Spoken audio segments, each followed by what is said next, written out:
Okay. In Pathologic 2, the ending you experience hinges on your decisions during the final day of the game. Specifically, it revolves around the choice of whether to deliver or destroy the Inquisitor's orders, which dictate the destruction of the Polyhedron, a mysterious structure central to the town's fate. No wonder the guy told me if I had to save anyone, save the Smeaton brothers.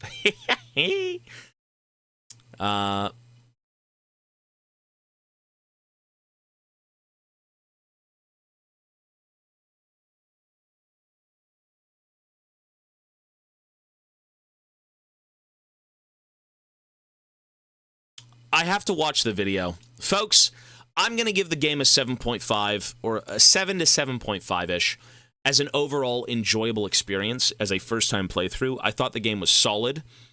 7.5 might be a little bit too much. I think since I like Subnautica so much, it was kind of an enjoyable experience just thinking about saving people and, you know, going about resource management. But this game really has problems, and its problems are... I mean, the budget. This game is so jank shit, it's insane. But what they tried to achieve is nuts. Like, this game doesn't feel like it's as bad as it plays. You know what I mean? It doesn't feel like it's as bad as it plays. Like, there's so much more going on that builds this game up so much more. But the gameplay is abysmally bad. It is so garbage. You sit there with a pistol. It's just jank. It's so jank. It's super jank. Everything about the gameplay is like ass. You know, the looting and the running around and administering, you know, cures and stuff like that. That's great. That's fine. But avoid conflict at all costs. I'm going to leave it at 7.5, folks. I think the game is great. I actually thought so much more of the game as I was playing it. Up until the end of the game, and then at that point, I was like, eh. But, you know, anyways, that's it. Stream's gonna end. I will see you guys in the next video. No clue when that is. I think it'll be tonight, actually, with Cuphead, so on to watch the game breakdown. See you later, YouTube.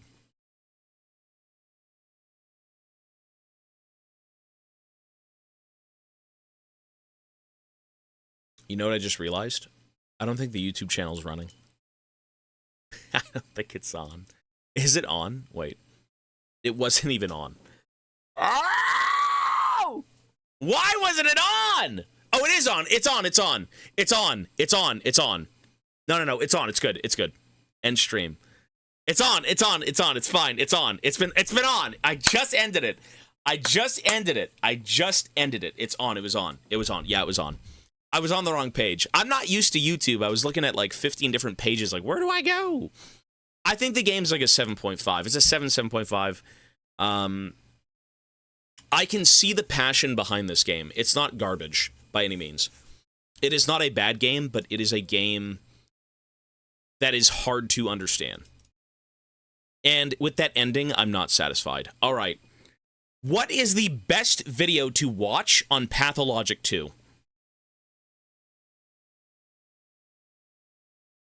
The Sul Matul video, the H-Bomber Guy video. Well, the H-Bomber Guy video is about Pathologic 1. 7.5 is okay? Yeah, no, it is. The Sul Matul video? Okay.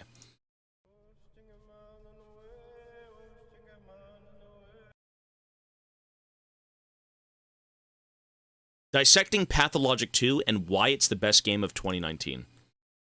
Yeah, that's going to be a tough sell.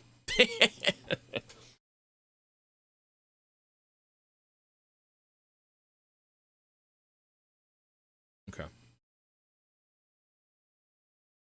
Story and endings explained. That one's better. One sec.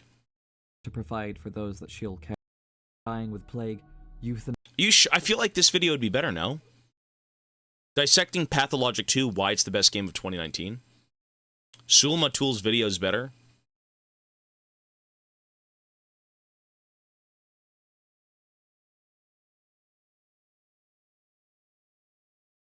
I'm gonna stick to Sul Matul for now. We're gonna start this video, and I gotta watch all of it. We'll do Sul Matul. It seems to be very popular, too, so people do like this one, but I'm sure both people like. Okay.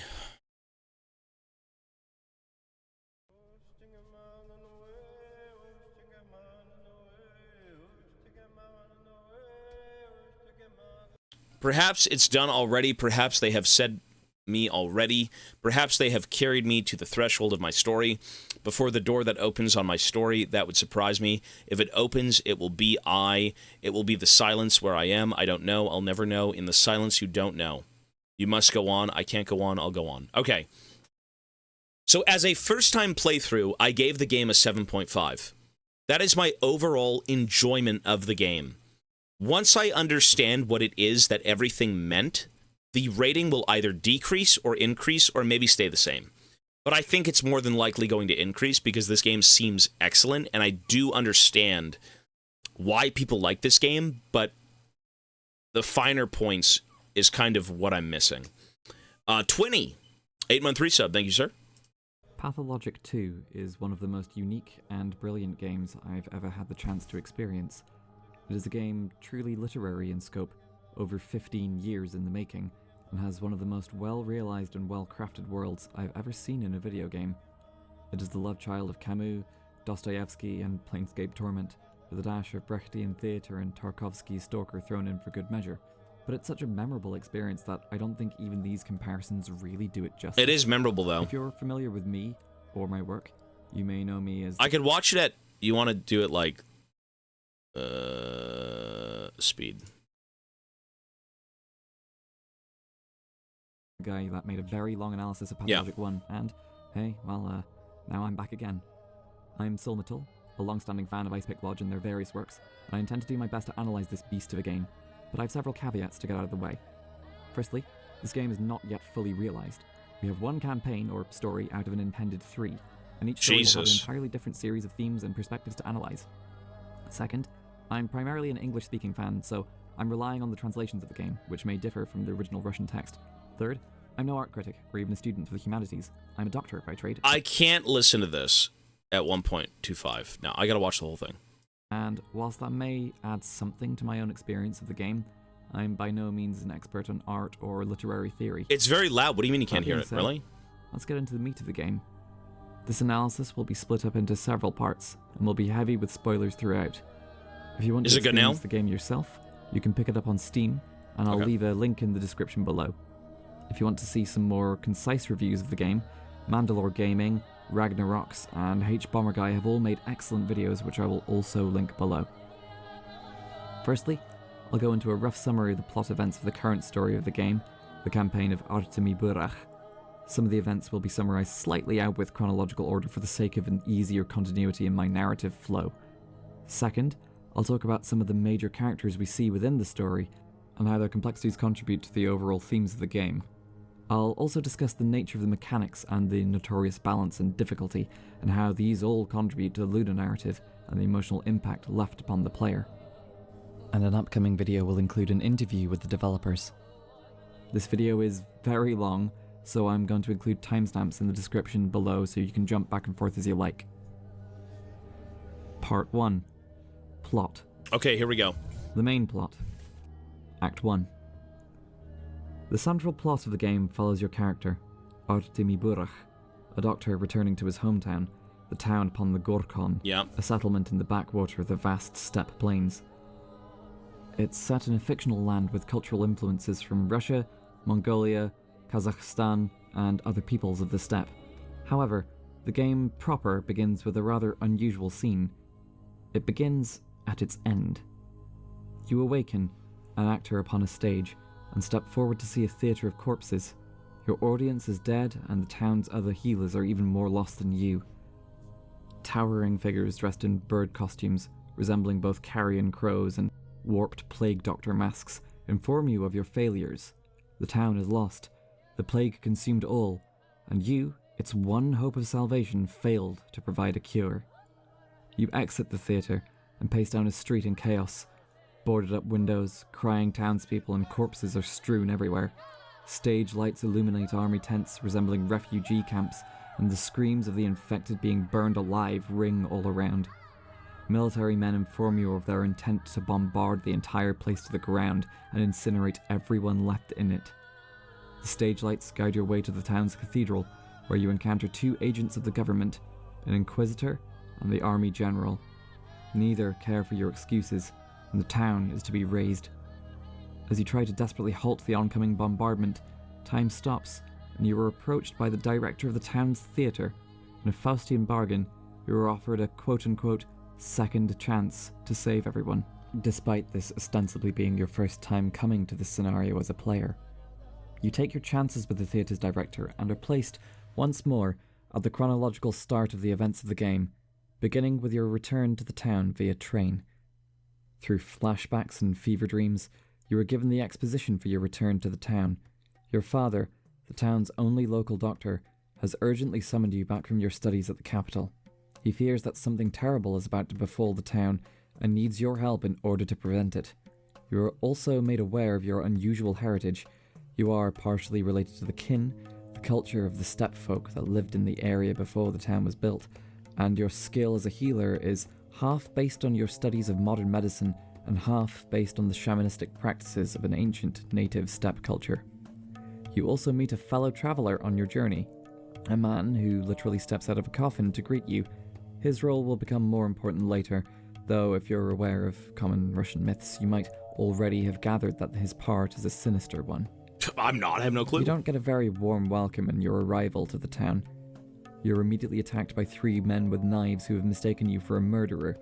Furthermore, you find that other townsfolk believe this apparent murderer is a Shabnach Hadir, some form of demon that is rumoured to disguise itself as a woman, and they've already murdered one young girl in a fit of paranoia, and quickly go about setting fire to another. You're plunged into immediate chaos and confusion as the once peaceful town of your halcyon childhood is overtaken by senseless violence.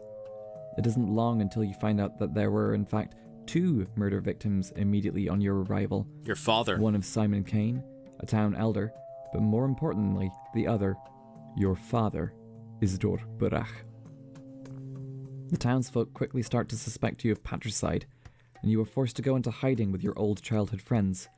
Reuben, a trainee doctor who studied with your father, Griff, a young man who now roams with the local gangs, and Lara, a troubled but determined young woman who provides you shelter. Yeah. Griff, however, attempts to employ your medical services in healing up a wounded gang member. Coincidentally, one of the same gang members responsible for burning the aforementioned young girl alive, leaving you a choice as to whether he is worth saving or not. Reuben is quick to join the townsfolk in suspecting you of patricide and has left his home. In his place, you meet several other characters instead. Bachelor Dankovsky, one of the other doctors who has recently arrived at the town, and immediately reacts to you with hostility, and 2 lost children. The children you meet provide you with some shelter from the hostile adults of the town and take you to their leader, a teenager named Notkin. In other games, childhood may represent innocence. However, in the world of Pathologic, we are shown a much more brutal portrayal of youth. In the same way that the adults have formed gangs and play power politics, we see the children have formed their own rivalries and regularly fight and hurt one another. Notkin's gang have had their dogs poisoned and killed by a rival gang member, and they ask you to bring them justice. Finding this rival teenager presents another difficult choice. This kid saw you arrive in town and can provide an alibi that proves that you are not your father's killer. However, this would betray the trust of Notkin's gang, who are also providing you shelter. Bringing the kid to justice might mean killing him, the outright murder of a child. You were given a third option: to bring the kid a leash to psychologically prevent his escape from Notkin's gang. However, the mental destruction that this child then endures is possibly more cruel than outright murder would have been.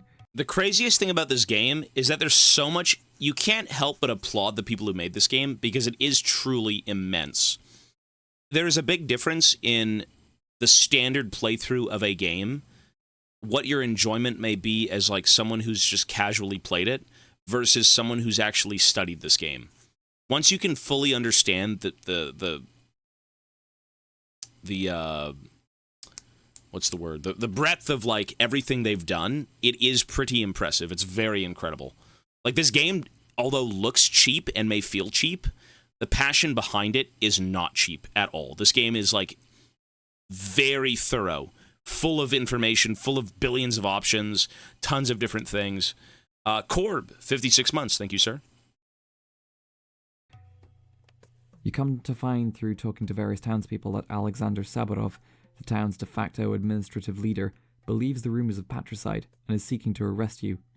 These rumours are only put to rest when you are finally taken in by another powerful man in town, Vlad Olgimsky the Elder, or Big Vlad, a bourgeois factory owner and the wealthiest man in the town. Well, it is full of reading, but you know what? What would have made this game more exciting as a playthrough?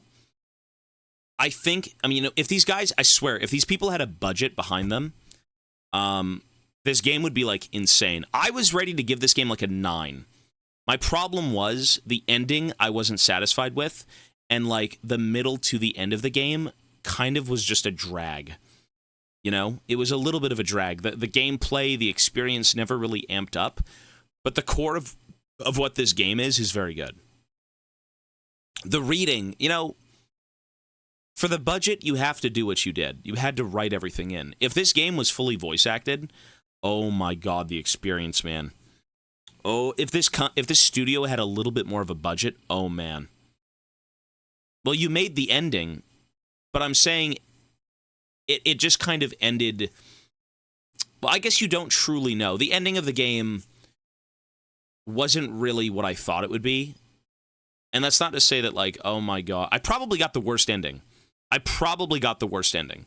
That's why it wasn't as satisfying, so that's why we're watching this video. Yeah. His relationship to the native kin of the steppe and to the townsfolk themselves is an awkward one. Both at once, he is seen as a stern yet kindly patriarchal figure, a father to his workers, and yet also displays abject cruelty and callousness at times, remaining See, a here's the complex thing. figure. Play the game again. I'm going to finish watching this entire video. Folks, if you don't want to see the video, come back in 2.5 hours. I'm not kidding. I'm watching all of this. This game is so bizarre, but how deep it runs, it's very well done.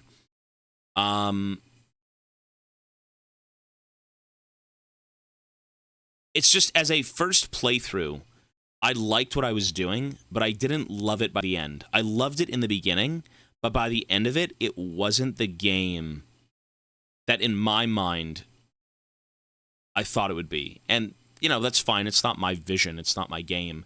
But I thought it would take a different direction around the middle portion of the game. No, it's a good game, as in, like, everything it has to offer is great. It's full of depth. There is a lot going on, but my personal enjoyment of the game dwindled a little bit. I like the story. I like the ideas of the kin and, you know, how they deal with the earth, and then the people of the town with all their different conflicts, and, you know, every person you talk to has a bunch of different storylines, and how the world kind of, like, flows. You know, you can take it one way or take it another way, whatever. But we have to watch this regardless, because I need to understand what it is that I played in full. We've done this with every game. It's just this game is so cryptic that, like, you need a video like this to truly appreciate what this game has to offer. So, that's just it. Less interested. You build all of these things up, and because I didn't want to get punished anymore, the game won't give me an ending that matters. The ending I got was basically a brick wall. It pretty much said, what you did this entire game didn't matter. For me as a player. I died a bunch. This game is very unforgiving. I died a bunch. And, you know, instead of getting ailed by, every time you die, you get a debuff. A Chemicat, 56 months, thank you. Every time you die, you get a debuff. And I couldn't even play the game because dying in this game is pretty terrible. And, you know, you could say skill diff, you could say this, whatever. But, like, as a first playthrough on intended difficulty, this game's impossible. You'd have to play this game probably once or twice. A choice you made very early in the game streamlined you into an ending that was honestly just bullshit. Exactly. But you know what? That is probably part of the narrative. It makes sense in some capacity, so I'm trying to understand why. That's exactly why the ending was kind of a brick wall piece of bullshit. You know, it's not like, oh my god, this game blows cock. You know, the endings are all cheap. But this game is meant to be played multiple times, and that's just not something I'm doing. So to understand even that ending that I got, the only way to get that is this. I got the late ending, yeah. The one where I took the supposed easy way out. So even though that was my choice, you'd never know until the end of the game. That explains a lot. You would never know until the end of the game, right? Sekiro's the same way. There's 4+ endings. Yeah, but Sekiro doesn't like blue ball you in the end of the game. The endings of Sekiro all are satisfying in their own way. This ending of this game, when you take that deal, is just like a brick wall. It's like everything you did, you have no chance of caring about. Even though I still do think this game's great. Anyways, we gotta watch this. It was the deal ending. I don't know, it was the deal ending where, like, I took the deal as I died, and then, yeah, it was just a brick wall. Throughout the game. With your innocence eventually believed, you have some time to prepare yourself for the oncoming days, and on the stroke of midnight, may view a play in the town's theatre. The plays are events I will discuss later. Act 2. With the town's complex interpersonal and intercultural politics laid before you, you awaken to the news that your father is to be buried. You make your way to the graveyard at the edge of town to be greeted by the peoples of the steppe, unusual folk that culturally and ethnically appear very different from the more Europeanized townspeople. Herb brides with flowers and mud in their hair cluster alongside tall Eurasian men and women in notably more traditional garb, and around them are odongs, strange, unique creatures I like these that are guys. never truly explained beyond being, quote-unquote, the mud left over when Mother Nature was done. This sense that this culture is alien and strange, both welcoming and hostile, regarding you with a sense of expectation, lies heavily in the air as you approach the gravesite. You find your father's body, repeatedly being supernaturally rejected. Becoming an instrument of fate, by taking the deal, you effectively allow yourself to merge with the forces of death. Your personal identity dissolves into a symbolic role, not merely a victim, but a harbinger of the inevitable cycle. The act reflects the game's recurring theme that life and death are inescapably linked, with every action carrying profound consequences. I got a gist of that. You have to go with the flow of reality in life, you know? You can't have one without the other. And if you completely neglect one thing and not get punished by it, do you truly get to see, you know, the end of things? Do you truly get to, like, live out life properly? You know? There is consequences to everything. Something like that. I don't know. But either way, I'm just going to keep playing. Or not playing, sorry. I'm just going to keep watching.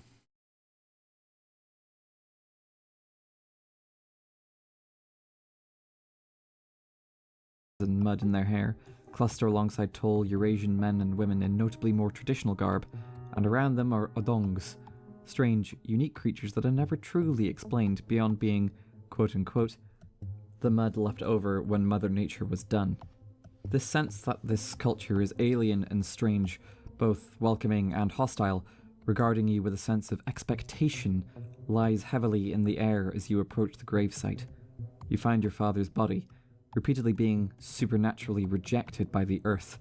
You may choose to examine it or leave it be at your discretion. What is expected is that you declare to the world and to the kin whether you are prepared to take on your father's legacy and become their guide in the troubles to come.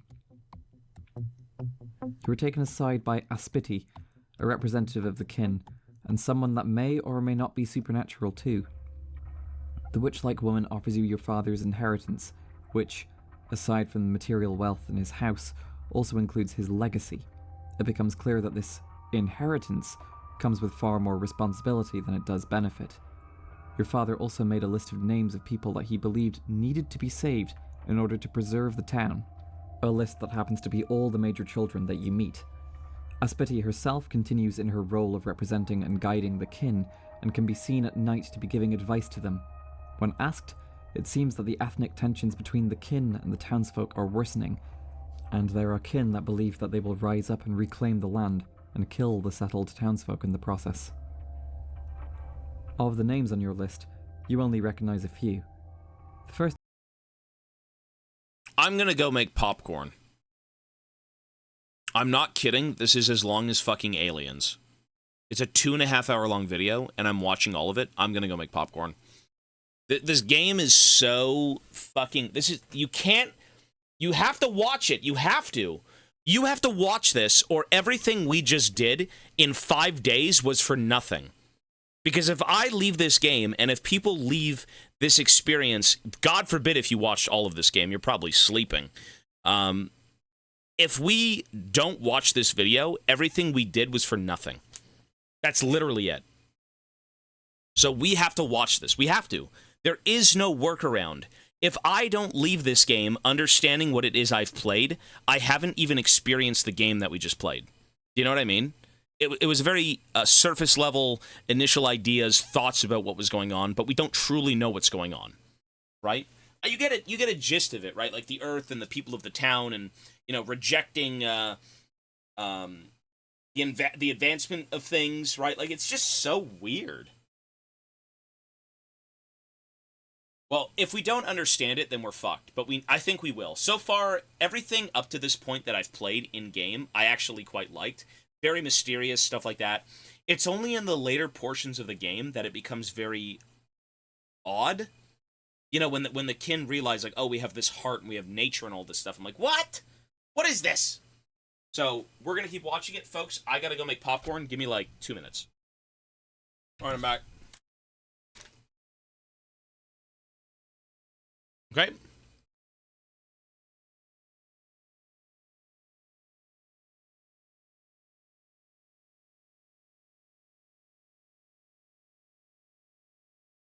So I didn't get popcorn.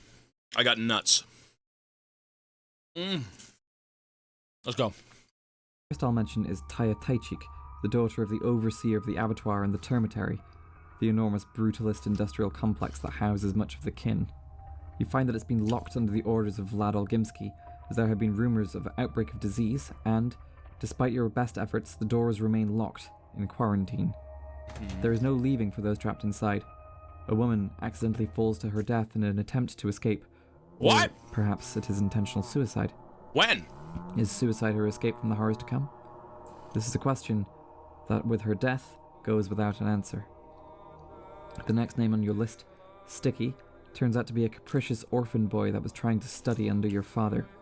Whilst he is initially a source of some cheek and frustration, he quickly comes to your aid in reassembling the machines your father used, even going so far as to steal expensive machinery equipment for you.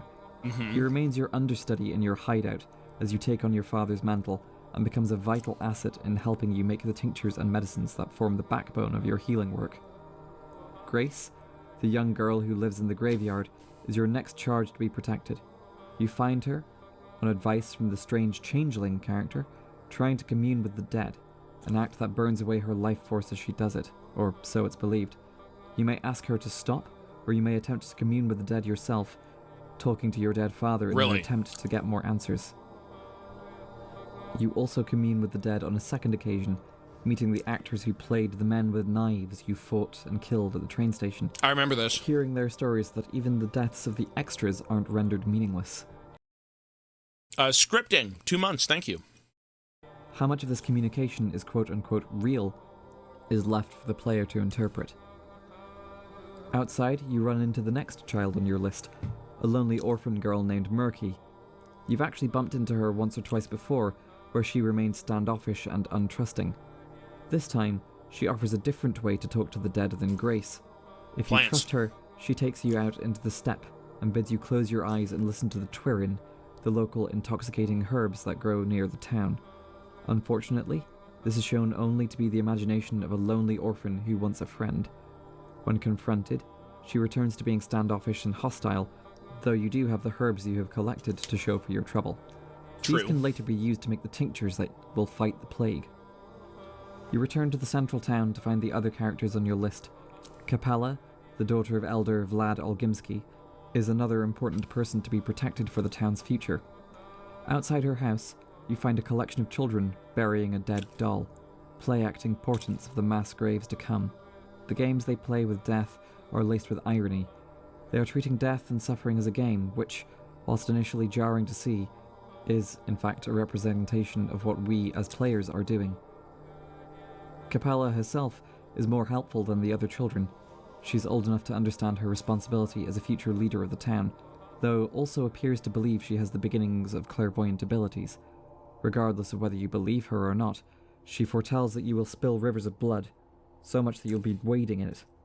A prophecy with more literal significance than it initially appears. Alongside Capella, I missed the ending. So did I! Someone fill him in. the other children of the town appear interested in helping you in various ways. Aside from trading the things stolen from their parents' cupboards, including razors, sewing needles, and the occasional vial of morphine, they also introduce you to a game of hide-and-seek. Whilst, functionally, the game serves as a way for you to find secret stashes of helpful items, the children are clear that there are rules to such games. You must leave as much as you take, or the game won't work. You have to play fair, though what constitutes as fair for these kids is often confusing and esoteric.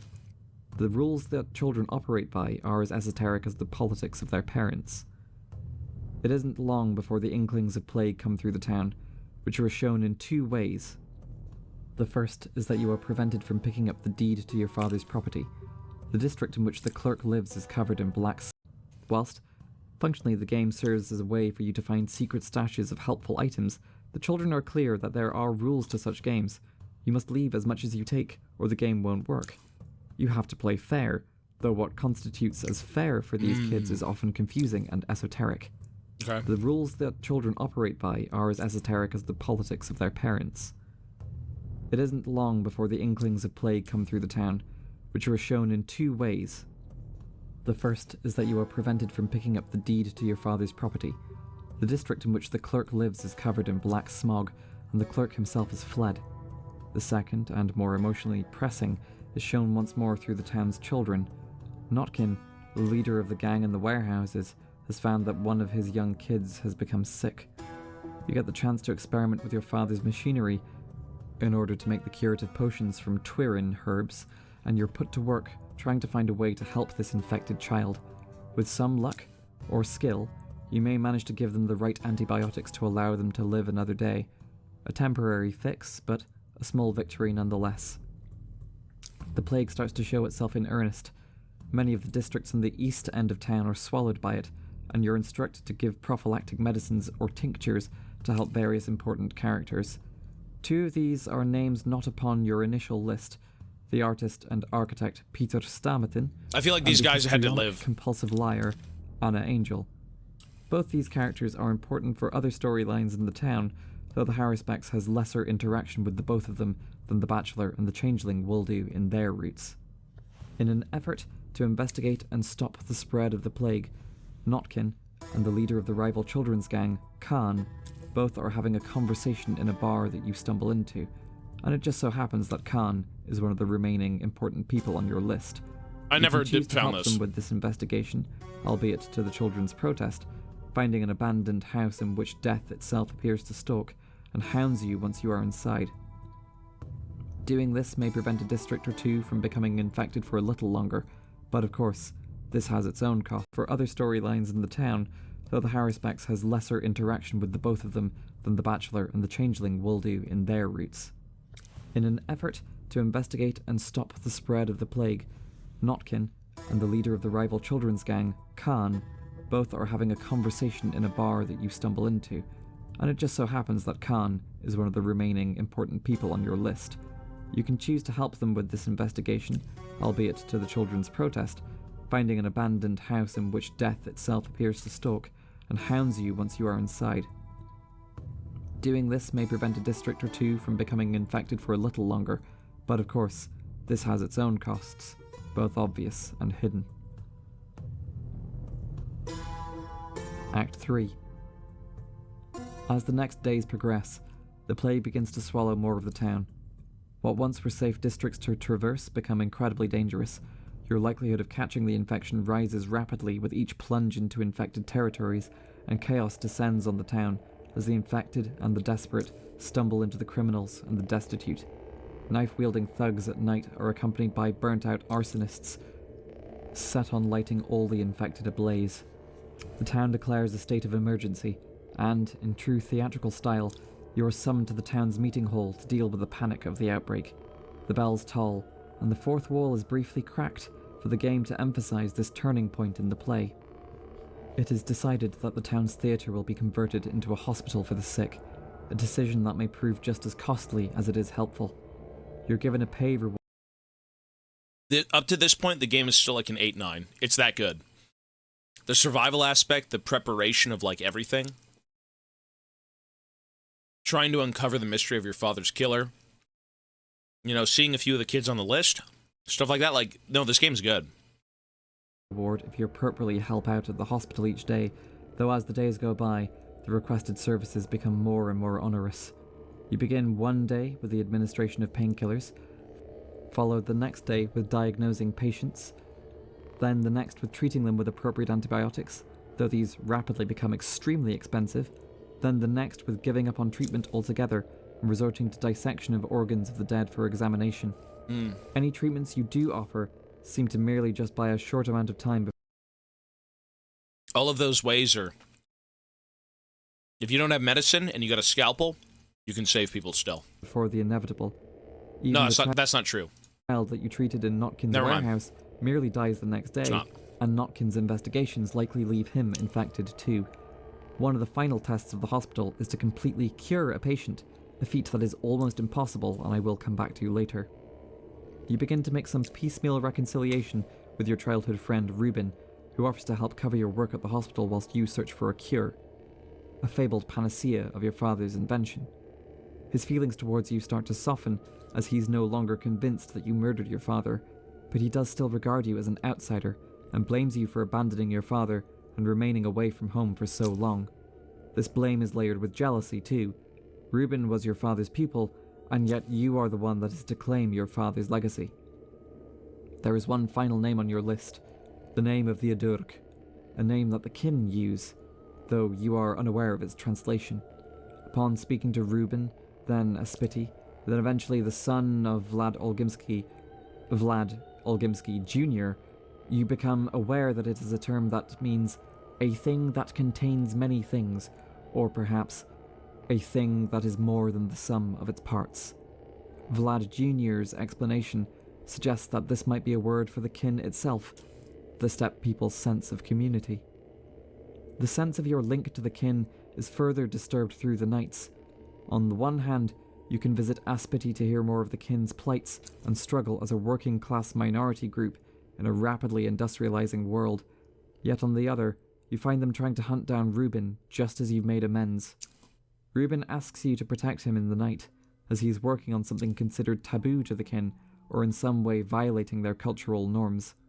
Several nights in a row, you are confronted with the decision whether to fight the kin, or whether to potentially lose your friend and one of the town's only other doctors right in the midst of the plague. The taboo work, which Reuben is doing, appears to be in relation to the dissection of the body of Simon Kane, the other man who died upon your arrival to the town. It appears that this dissection has caused the kin to become disturbed. Whilst it is permissible for you, Artemi Burach, to dissect a body, as you are a Menku taking on the jumbled butcher, priest, physician role of your father, it is an outrage for anyone else to do so. Regardless of what explanations about necessity or progress or medicine you have to offer, the kin will not be swayed from their tradition, and blood will be shed. It is not only the kin that you have to contend with. A further quest sees you managing the townsfolk's reactions to infection. Even in supposedly clean districts, paranoia and fear have caused some townsfolk to barricade others inside their houses, and others still harbour the dead, a sense of sentimentality and a wish not to see their loved ones burned, overwhelming a sense of self-protection. Still others, beyond this, seek to extort the vulnerable, of which Var, an organ dealer, is one, and perhaps the other, who may be even more interesting, is Anna Angel. I never thought much of her. She took babies. Anna, a histrionic and unreliable woman, is presented initially to the player as a germaphobe. However, the layers of her deceit are revealed when trying to rescue a baby from a house in an infected district. You stumble through the house to find Anna there, arguing with a stepwoman. Both have come through to rescue the child. However, the child is related to neither of them. Both are intent on capitalizing on the reward from the rescue of a baby, on automatic pardon of any past crimes. The stepwoman wishes her husband pardoned for criminal acts in the preceding days. Anna, however, has far older crimes to atone for. I will discuss these later. However, the impact upon the player is one that emphasizes fear and desperation coursing through the town in the plague's wake. This desperation is brought to a head with Lara's plans. Your childhood friend wants to set up a place of safety for those who have been left destitute or homeless from the plague, and is willing to let her large house be used for this purpose. She requests that you attain some water barrels to provide for those that she'll care for. The barrels themselves, however, may be dangerous, as you don't know whether the plague is waterborne or not. Upon finding muddy and unpleasant water, you are left with several choices: to bring the sample to Dankovsky, order the barrel's destruction and doom a whole third of the town to a lack of clean water, bring the barrels to Lara and risk potential infection, or to do nothing. All choices have drawbacks, and no choice is the correct one. However, and the following is a spoiler for that quest, the barrels are, in fact, infected. Ooh. Giving the barrels to Lara will result in her district becoming infected, and put her at significant risk of catching the plague herself. Destroying the barrels does weaken the water supply for a huge district of the town, and put you at a significant disadvantage later. There is no I had that correct quest choice. initially. In the midst of all of this, Capella and her prophetic powers appear to be growing. A melody heard played, seemingly unconsciously by various townsfolk who otherwise cannot play a musical instrument, is attributed to her and her deceased mother's power infiltrating the town. There is some implication that the fourth wall is being somewhat knocked upon, if not outwardly broken, to do so. However, the implications are clear. Alongside the supernatural disaster that is the plague, there are supernatural miracles rife in the town's history, and there may well be connections between the two. Amidst the chaos, the looting, and the arson, the Sabarov family are convinced that they need to discover the true murderer, a drive which may also be influenced by strange supernatural entities, like the unusual rat prophet, I met a him. mysterious creature with whom you have terse dealings. I will also come to discuss him more later on. You are offered a selection of various crooks and ne'er-do-wells to judge. However, it is obvious that none of them are the actual murderer of your father, and the desperate search to have someone to blame amidst the destruction is a destructive, useless, and altogether human desire. Alexander Sabarov himself is uninterested in providing the true murderer, but merely a reasonably guilty party. The one piece of useful information that you do get from the ordeal is that it seems both your father, Isidore, and the other man, Simon Kane, both knew that they were going to die prior to their murders, with some implication that they had in fact accepted their fate.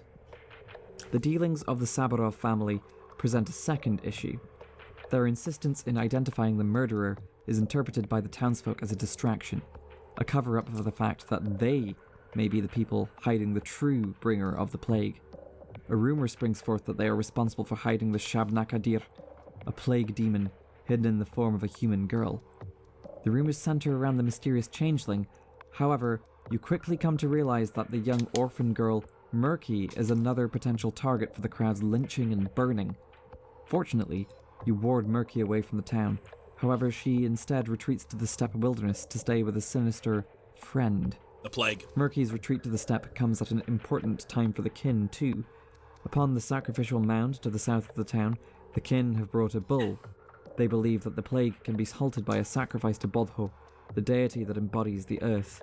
To carry out this sacrifice, they need a menhu, a surgeon or person who, quote-unquote, knows the lines of flesh. You carry out this butcher's task, carving the bull into the correct pieces, living up to your title of Haruspex or Menku. The ritual appears to yield more than it initially seems. In speaking to the kin, you find that the bulls cannot be infected by the plague. You take a sample of blood from the bull and, along with Bachelor Dankovsky, attempt to analyze why this might be. After some number of hours of analysis, you find that the immunity the bulls have to the disease is not something transferable to humanity. However, there still may be some connection to bulls and a curative panacea. The earth. After talking to Reuben again, and receiving a strange prophetic dream, you are inspired to walk to the village of the kin on the outskirts of the town, a village called Shekhen. Reuben has been working tirelessly on a vaccine, but is burning out from stress and overwork, and has relatively little to show for it. If you are unable to make a curative panacea before the fourth act begins, he will die from having had to take on this burden of cure creation for you. He is likely killed by the kin for treading the grounds that you should have walked and performing the acts reserved for you, Amenku. Feeling the call of the kin, you arrive at their village, far from the borders of the town. Though it is abandoned, there are many, many sprigs of twire to be found to make more prophylactic potions, and, most importantly, there is a pool of what appears to be blood. This blood, the blood of the earth of Bodho herself, appears to be still warm and somehow important. When you take it back to your workshop and use it to make a tincture, you find that it works perfectly. You have, at last, created a panacea, a cure for the plague. I created this so much later, though. Sprigs of twire to be found to make more prophylactic My potions. cure came in fucking, like, Most so importantly, there is a late. pool of what appears to be blood. This blood, the blood of the earth of Bodho herself, appears to be still warm Because Ruben and died, somehow yeah. important. When you take it back to your workshop and use it to make a tincture, you find that it works perfectly.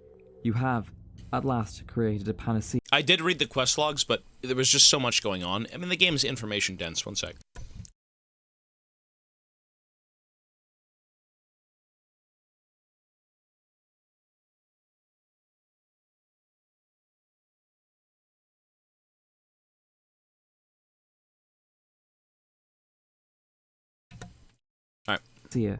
A cure. I never went to the plague. village early, yeah. In this brief moment of elation and hope, you are reminded that Murky has still retreated to the steppe with her quote-unquote friend. Going there, you find Murky, and then Clara, the mysterious changeling girl, or at least someone that appears to be her. You have two separate conversations with two separate Claras, neither of which seem to remember the other, and there is a heavy implication that one of these is an imposter. Furthermore, the imposter appears to be an avatar of the plague itself, and is shortly replaced by an executor in beak-masked garb, taunting you for your belief in a world so simply saved. If you thought that a noble fight and easy victory would be won by challenging your opponent and coming out on top, you have fundamentally misunderstood the nature of your enemy. The plague will claim either you or Murky. The infection immediately takes hold. In my own game, I found my short-lived hope immediately fading as I burned away the cure I had made only moments before. Though your hope has been raised with the discovery of a potential cure, the town itself still burns with the dying, the criminals, and the arsonists. You hear news that the authorities have dispatched an inquisitor to re-establish order and quarantine. This is not welcome news. Visiting the house of Yulia Luricheva, the town's unusual engineer, you find her talking to a distressed young woman.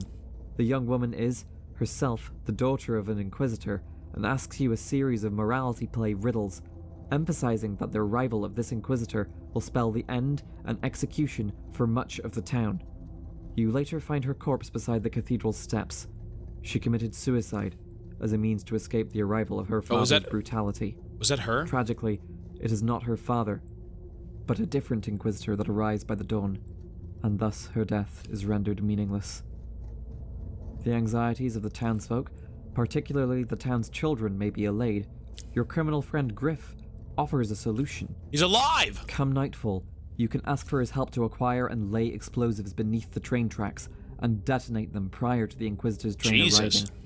Traipsing out to the steppe to foil the arrival of the Inquisitor, you find him instead, sitting by a fire, almost relaxed in posture. In the end, he tells you this idea was foolish to begin with, submitting to whatever his fate under the Inquisitor may be. The tone shifts back towards one of inevitability, where the idea of having any agency itself is questioned. This guy must have played this game 50 times. I'm not even kidding. This is Act crazy. 4. The fourth act begins with a cinematic. The Inquisitor arrives to town, and the gallows are erected. The theatre's play prior to her arrival shows her signing death warrants and executions, draconian measures where every crime is met with capital punishment. She sets up her base in the cathedral, and before its great doors, a line of townspeople are summoned, one by one, to answer for their actions over the past week. Approaching the townsfolk in the line, you find them scared, confused, and apprehensive. many of them awaiting their own demise. Those who have already spoken to the Inquisitor reveal that they, too, were asked the morality play questions and fear that the incorrect answers will have cost them their lives. The Inquisitor herself, Aglaia Lilich, is a tall, imposing, and stern individual, though her outward composure seems to soften somewhat in further discussion with her. Whether this is legitimate, or whether this is merely a ploy for you to give her your trust, remains ambiguous. She asks you, too, several moral quandaries, though it appears that you, the player character, have agency in ways that other, non-player characters do not. She remains intrigued by your answers and actions. The main acts that you must assist her with involve the reopening of the Termitary, the great factory workhouse where members of the kin have been locked in quote-unquote quarantine. Arriving there, you find that she has ordered the doors opened. However, unsurprisingly, the plague has already outstripped you, and already has ravaged the inhabitants. Instead of a crowd of thousands, you find merely a scattered few survivors, though the young girl in your list, Taya Taichik, is among those who lived. This young girl, the daughter of the previous foreman of the abattoir and the new cultural leader of the kin, is now the kin's new mother superior. You talk to her in an attempt to persuade her to escape the Termitary. The close-packed workhouse is still a breeding ground for the plague. She refuses, however, as she will not leave the rest of the kin behind. Either all must go, or none shall go. The act of uniting the kin is a difficult one. Many of them do not trust you. Many believe that you mean them harm in the... Well, to finish all the quest lines, it's not easy. It is not easy to go back and finish those quest lines. They're kind of hard to figure out sometimes. This whole game is a puzzle. Ways the Olgimsky family has meant them harm. Many believe that your time spent as an outsider has removed you from the kin, and that you are alienated to their identity. You encounter an elder of the kin, a tall, imposing man named Oyun, clad in the mask of a sacred bull. He tells you that he knew your father, and whether you trust him or not, his advice is still to unite the kin, and it still remains important. He advises brutality and leading them by the nose, in the same ways that the kin themselves lead their cattle across the steppe, by the nose. He respects strength, though whether you see this as raw brutality or as the guiding inner strength of a leader is left intentionally up for interpretation. You may take on his advice and unite the kin via violence, killing the members that refuse to leave, or you may leave them be and choose to return later, though this is a gamble that may not go in your favor. Further to this, the kin wish justice for the incarceration that led to the infection and decimation of their people. They want the blood of the man responsible. For them to agree to trust you, they require vengeance. You can retrieve them Vlad the Younger, the young man with grand ambitions and progressive plans for the town, the son of the patriarch Big Vlad the Elder. Vlad the Younger, despite his initial morally ambiguous actions of giving orders to lock the Termitary, is accepting of his responsibility and his fate. He will leave to surrender himself to the kin's justice voluntarily. It is possible to prevent his death, however. If informed of his son's actions, Vlad the Elder will choose to go in his stead. In both instances, men who appeared selfish and scheming act on a sense of justice or a sense of familial love, even when their own lives are at stake. It is possible, albeit difficult, to save both these characters, though this is, of course, at the cost of the kin's justice. Resolving this is the main way to allow Taya and the trapped kin to leave, which and we thus did. Protect her from infection. Oyun also reveals that the blood you are searching for, the blood of the earth, of Bodho, of the land itself, is to be found within the abattoir, the enormous meat-processing slaughterhouse that the kin's workhouse is attached to. Soon, he will endeavour to unlock it. Returning to the town, the oncoming days bring further pain, confusion, and death on a massive scale. The graveyard is overrun, and piles of the dead begin to mount outside in mass graves. Grace, the young girl in the cemetery, is overwhelmed and terrified. Still hearing the voices of the dead, their screams flow over and over the earth, and are a burden she is unable to bear alone. Concerned for her health and sanity, you touch the mass grave and also hear the relentless cries of the souls already lost. You are presented a choice: to burn the dead, which Grace begs you not to do as this would render them suffering forever, or to leave them be, and thus they would continue to torment her. There is also a third, supernatural option. The ghostly Really? visage of the Rat Prophet returns and offers you to remove your problem for a price. What that will cost exactly for you I or hate for the those. souls of the dead is not made explicit. Regardless of your choice, Don't make you are deals then in this game. confronted by an adult of the town. Even after the plague, it will soon be winter, and Grace, a young girl alone in a graveyard, may not survive. You may choose to let her continue to live in her home, or make her leave. In the latter event, she is adopted by the somewhat unhinged artist and architect, Peter Stamatin. Returning to the Inquisitor, you find that she has ensnared Griff. Where once you knew a cocky and arrogant man, now you find a criminal, reformed by the burden of existential dread. He speaks to you about the realization that he is merely a puppet. He dances to the strings of his fate, which he no longer believes he can escape. The longer the plague progresses, the more fabric of the game's reality wears thin. Aglaia understands that her role is decided by the authorities, the powers that be. Her destiny is already written in the play's script, as is the destiny of Griff, too, as is the destiny of everyone. But who writes that? Griff tells Who's you writing that? he Us? is relinquishing his life of crime, and with it his sense of agency and his sense of self. You are given the keys to his warehouse, and in his stead meet far more violent criminals, though their parts in the play are decidedly cut short. With the fourth act approaching its climax, the town's situation becomes increasingly desperate. The Inquisitor, failing at her task of containing the outbreak, is interrupted by the arrival of the military. Men with guns set up barricades in the streets, but even then, they can barely hold back the advancement of the plague, and it isn't long until their ranks are decimated too. All the strength of the arms in the world, all the flamethrowers, all the guns, are nothing to a microbe and a cough. Aglaia looks towards the superstructure of the polyhedron, as you look towards the abattoir. Her concerns are that the building defies laws of physics and reality, is, in some way, connected to the plague that also seems to be defying the laws of nature. A prediction with some portent. Your task is contained on the other side of the city. The kin have now allowed the path to the abattoir to open up to you. Within, you find a strange Neolithic cavern filled with torches, pools of panacea producing blood of the earth, and enormous, aggressive members of the kin. If you are to demonstrate true strength, it is strength met in bloodshed, victory met in violence. You meet other stepgirls there, dancing with the plague itself, rituals to appease Bodho, and you encounter a stepgirl you've met before by the name of Nara. She appears several times in the game prior to this, teasing that she knows you and that she has been promised to you. The implication is initially one of marriage, but as you see her upon the sacrificial stones in the abattoir, you realize that this wedding is of a much grimmer sort.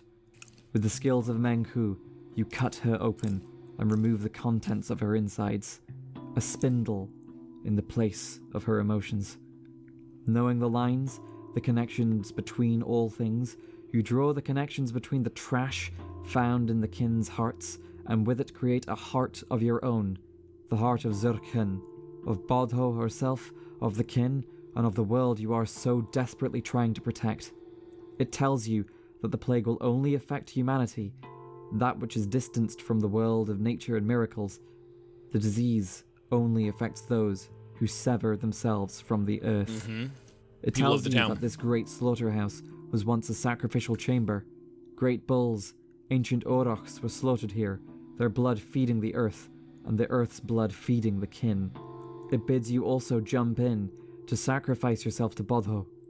You awaken in the bowels of the earth, surrounded by walls of flesh, and wonder until you find the truth beneath the surface, the literal heart of the earth. Beside it, an enormous spike, a hair's breadth from piercing straight through it, the base of the polyhedron. Why do I feel like the Earth is like a cosmic entity? Or some weird shit. How this is real, though. The town is built upon the earth, and the earth lives and breathes. Just as portrayed I saw in the this. 2005 version of Pathologic, the earth is a bull upon which humanity lives, and the polyhedron is a spike driven into its heart.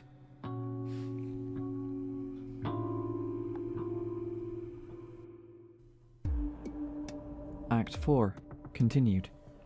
Your victory once more is short-lived. Though the cure is within your grasp, the plague itself comes to confront you. Every child that you have worked to protect, every character that is important to you and to the future of the town, is claimed by the plague. It breaks its own rules, and there is no way to prevent the children from becoming infected. Worst of all, even with every curative panacea possible to create, you still do not have enough for every child. The military, still failing to maintain order, appear to be falling to the plague just as quickly as the townsfolk.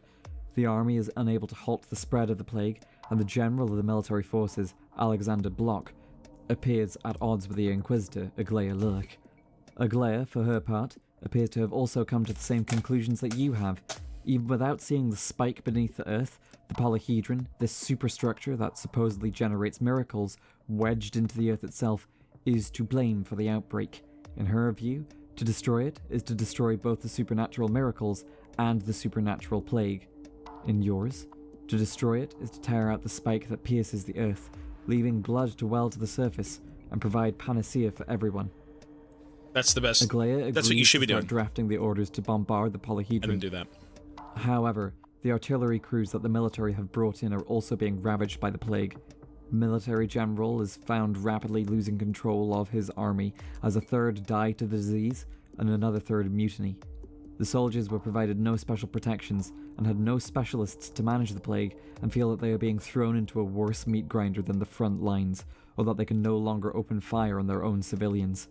The sense of inevitability draws in as the loyal soldiers close the hospital, believing that there will be no cure. Within all this, your old friend Lara has one last act that she feels she must undertake. With the city burning, the world ending, and any sense of self-preservation long gone, she acquires a pistol and makes moves to assassinate General Block. What? The general happens to be the same man who ordered the execution and court-martial of her father long ago, and, whilst Lara seems a tempered and altruistic soul, the annihilation of her world seems to give her a sense that she has nothing to lose, a sense that the player may also be starting to share. By the time she arrives at the general's headquarters, the general himself has been whisked away by the mutineer forces, denying her her chance at revenge. The final day of the game draws close, and it brings with it the conclusions to the remaining story threads. Here we go. The first of these is the Inquisitor, Aglaia Lillich. Following writing the orders to destroy the polyhedron, she proposes an escape plan. She believes that you are the only character within the play that retains any degree of true freedom and autonomy, unlike the other characters like Griff, who still remain trapped as puppets dancing upon their strings. Much like a Greek hero, she pays the ultimate price for attempting to escape her written destiny. She asks you to meet her at the train station come nightfall, where you board the train and make your escape. It almost seems like you are successful in leaving the town forever, until fate reminds you that it refuses to be defied. The train car is stopped by the general's last loyal forces, you are placed under quarantine arrest, and Aglaia is shot on sight. What? Even if you do not take on this quest, and Aglaia does not leave the town with you, her corpse is found the next morning beside the town hall. There is no way to save her. The next story thread to be addressed is the mystery that started it all, the murder of your father, Isidore Burach. Following your journey into the bowels of the earth, your fever dreams are prophetic and unnerving. You dream once more of returning to the abattoir, and, finally, you encounter your father's ghost. He tells you that he knew of the plague and could have stopped it, yet chose not to. The town should live or die on its own, survive the disease on its own, develop its own societal immunity, or perish if it couldn't withstand the trauma of living. More than this, he was, in fact, patient zero. He intentionally became infected, and intentionally allowed that infection to spread. It doomed the town. With the deaths of Simon Kane and the old mistresses, the prophetic women and mothers of Maria Kane and Kapella Olgimskaya, the bulwarks keeping the town's miracles alive were lost. In this, the counterbalance to any supernatural miracle, the supernatural plague would be inevitable after Isidore died, and so he accepted his fate, allowing the plague to manifest, hoping the town would learn to adapt and endure. It could no longer remain as it had done in the past. As Isidore says, to face the future is the way of love. To face the past is the way of love. But the two are incompatible, and it broke my heart. This leads you on to understanding the final choice of the game, the choice of working towards the town's future, or to try to preserve its past, as it once was. The murder itself was no true murder. In fact, it was a mercy killing. Elder Oyun, seeing Isidore infected and dying with plague, euthanized your father out of a sense of compassion, like putting down a sick animal to protect the herd. After confessing this to you, he retains his sense of honor and will accept whatever fate you decide for him, be that execution or mercy.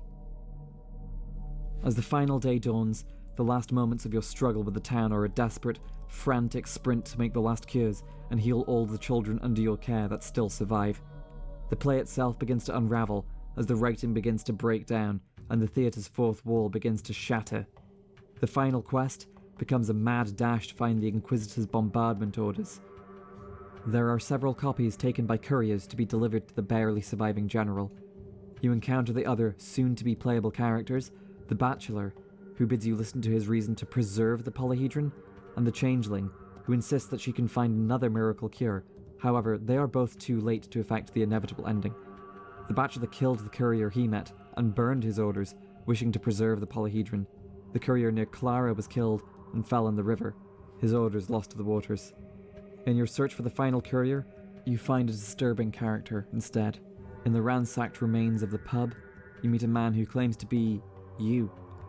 He too knows you are all merely actors within a play, that he is the next actor slated to take the role of Artemi Burach if you should fail. Everyone, including you, remains disposable. Finally, as you find the last fallen courier and acquire the orders to bombard the polyhedron, the kin approach you. They beg you not to give the order, for to destroy the polyhedron would remove the spike from the Earth's heart. Although she is mortally wounded with a polyhedron spike, to withdraw it in such a traumatic manner would spill all her blood. This is the blood that you need to create the panacea to cure the plague, but to gain it would mean the Earth would bleed out, killing her and the past world of miracles, the world of the kin. The final choice of the game is whether to choose to ensure the polyhedron is destroyed and the town is cured, or whether to accept the world of miracles, for both good and ill. This is basically the ending of the game. This is the ending of the game, that I was robbed of, by the way. Plague, monsters, and wonders are all connected. Kill one, and the rest will suffer too. Is my goal worth the sacrifice? Here we go. These are the endings. I don't think we need to watch this entire thing. I don't need to watch this entire game. No, this whole video, I don't need to see that. All I need to see are the endings and the stage plot. Whatever the stage thing is, where, like, you're an actor in a play and, you know, whatever's going on is kind of just your own making. You need to. Well, you say that, but, like... You're the viewer. I got unsubscribed plebeians saying the Tobias Fate, need to watch a 2.5-hour video of a game that looks like it was made by a guy who murdered 18 people in cold blood, hid the bodies in the floorboards, and then went about his life just fine. Okay? You're a funny guy. There are two endings to the game.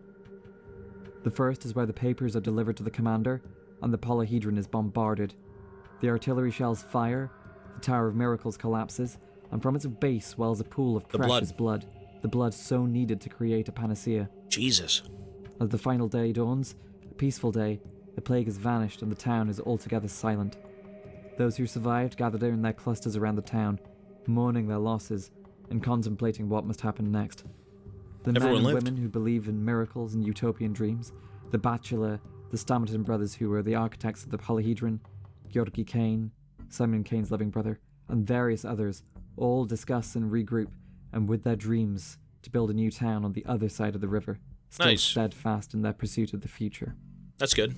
Taya and the other members of the kin, accompanied by Notkin, practice their new lives, soon to be members and leaders of a revived kin, but this time altogether too human and altogether less miraculous. They have a new, smaller, industrialized world to come to terms with, and will struggle to find their place in it. And, for people like Aspiti, they may have no place in it at all. Murky and Sticky, the abandoned children, return to your house. You have acted as a father figure and protector through the days of the plague, and have accepted responsibility and care for both of them and for the town as a whole.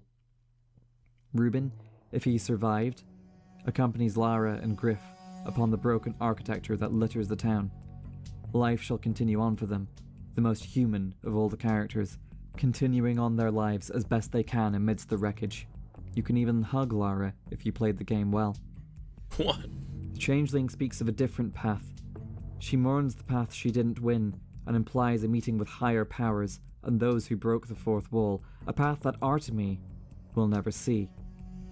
Her twin, however, is with the new young mistress, Capella and Maria, standing adjacent to their mother's graves. The Olgimski family and younger members of the Kane family are there too. Together, the new mistresses and magi shall rebuild the new order, and once more a town shall form, divorced from its old miracles, yet still cautiously optimistic.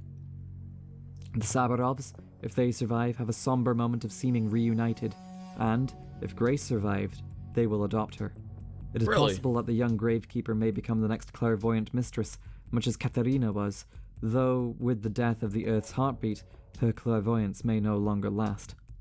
If you're a truly inquisitive soul, you may even find the avatars of the developers standing atop the town alongside the Rat Prophet.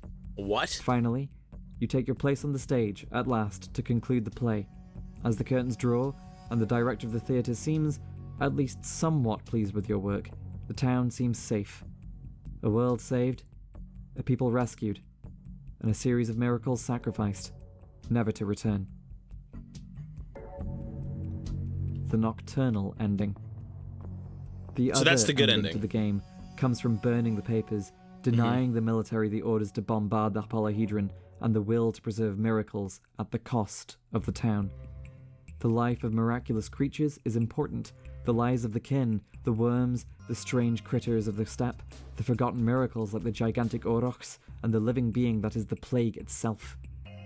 Sticky and Murky, your almost adopted children, appear to have joined the cult of the bulls and join alongside the religion of the kin. The Bachelor, the other utopians, and everyone else within the town they walk that out would of it. not otherwise join the kin leave, walking into the steppe, to traverse it until they die. Those that you knew as friends, Notkin, Griff, even Lara, have forgotten you, as the world rejects their place in it. Those that represented the future are lost, and those that stand with the past remain. Elder Oyun remains, his guilt for euthanizing your father still hanging over his head. Clara appears to watch over you. So you have to destroy the polyhedron, but then doesn't that kill the Earth? So you have to kill the Earth for everyone to succeed? But I guess everyone's cured of the plague, and that's the point of the game, right? You go off and you save the magical creatures and all that shit, and everyone's forced to leave because they all have the cure or whatever, but then, like, the Earth dies? Well, how do you save the Earth if you pull out the spike and it bleeds to death? The polyhedron is a sting in the Earth that is hurting it. I mean, I was under the impression when they talked about it that, like, it would bleed to death or something. Like, you'd kind of shit on the Earth. Kamali, 3 months, thank you. Not the life of the Earth itself. It's so strange. So strange. Though remains enigmatic as ever, the only person to truly seem to believe that you have made the right choice is a Spitty, the voice of the kin, and the voice of the past. True. The shackles of industry, of colonization, of a culture laying foundations and roots into the earth itself is gone, and the culture of the kin can once more thrive. Yeah. The polyhedron, the Tower of Miracles, remains preserved, and you are to climb atop it. Without the town's future, the new mistresses no longer include Capella Olgimskaya or Maria Kana. Instead, they are Grace, the Gravekeeper, Taya, the tiny Mother Superior, and Clara, the changeling who shall shatter the fourth wall. The long, slow climb up the polyhedron reveals much, and bit by bit you speak to the last residents of the town, the children that remain atop the polyhedron. Each tells you a confession, and each confession comes closer to breaking the fourth wall further, as you realize you aren't talking to children. but talking to the ghosts of the game's developers. Atop the polyhedron itself stands the Rat Prophet, the character who constantly defies the illusion of the stage and talks directly to the player. Amidst the sky, the visage of Bodho herself appears, the giant bull that is the world. Within the town, even the once proud houses of the Canes have been claimed by the kin and are surrounded by clouds of plague, clouds that hold you no more harm. Your future is to live with it, to be as one with it, unaffected, like the cattle of the kin. The cathedral itself has been changed. It is now an altar for the women of the steppe to practice their rituals. The last remaining townsperson, Eva Jan, remains, now trying to become part of the steppe culture herself, though it seems like this is a fatal ambition. She will never truly be a part of the kin, and it may well cost her her life. At last, you return to the stage and bid your adieus to the director, and once more, turn back to a decidedly darker town. Yeah, this is not the good ending. This is rejecting... plot. This is rejecting There is an entire evolution. This is staying in the past and, living with what you've been given without trying to evolve. It's basically... That's the League of Legends ending.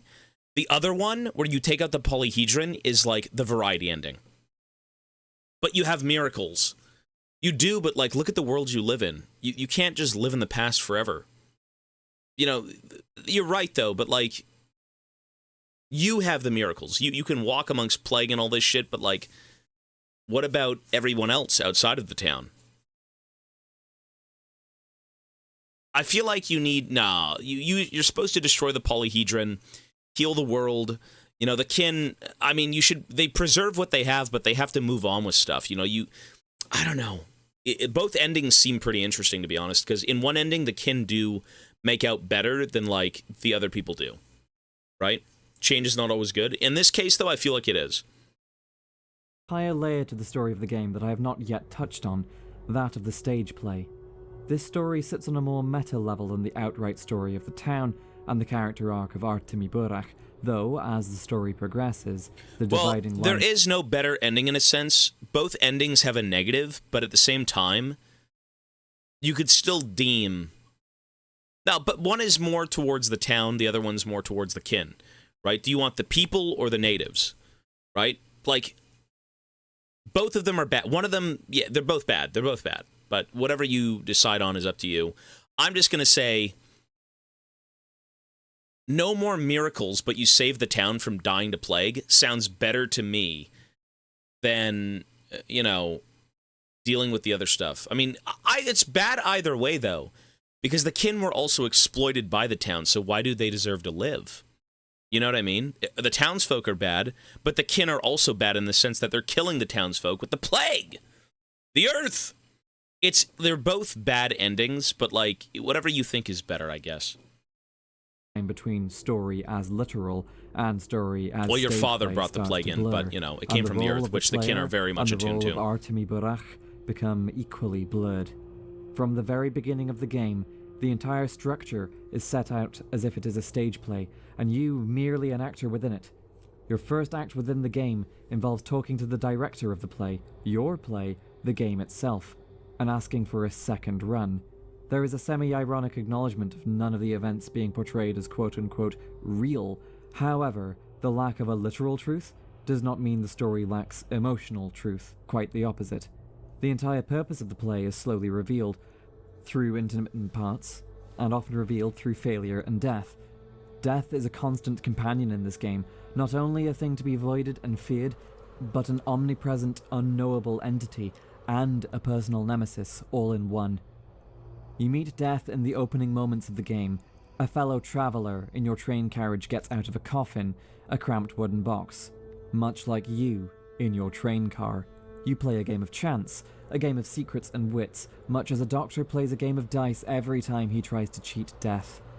The traveller arrives alongside you, the player full well knowing that the act of playing the game is what will bring death to the town. The game's story is laid out as a 5-act play. The first act forms the tutorial and introduction to the world and characters, establishing the internal politics of the town, the nature of the townsfolk and the kin, and the central tensions. The second act comes as the plague strikes. The status quo is disrupted, and death takes his harvest. The tensions between the characters rise as the situation becomes more desperate. The third act is where the climax of the story is approached. The town falls into complete chaos, the Inquisitor arrives to establish order and fails, and your heritage to the kin is explored further, and your ability to save everyone is called into question. The third and fourth act are bridged by the true climax of the story: Artemis' descent into the abattoir and retrieval of the panacea.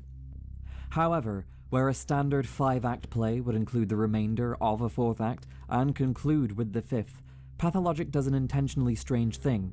It shows that the play begins to go off-script and off-rails, and posits that the director has lost control by the time the fourth act has begun. Whilst the fifth act could be seen as the Day 12 conclusion arcs, the game itself explicitly avoids this, and shows the stage has collapsed into chaos by the time of the General's arrival, and your quest markers never update beyond a fourth act. Much of the behind-the-scenes story is lived out upon the event of dying in the game. Unlike most other games, and unlike Pathologic 1, dying does not return you back to a main menu to reload your game and try again. Instead, the game keeps track of the number of times you have died, regardless of whether you reload or not. There is no dodging the consequences of death via save scumming.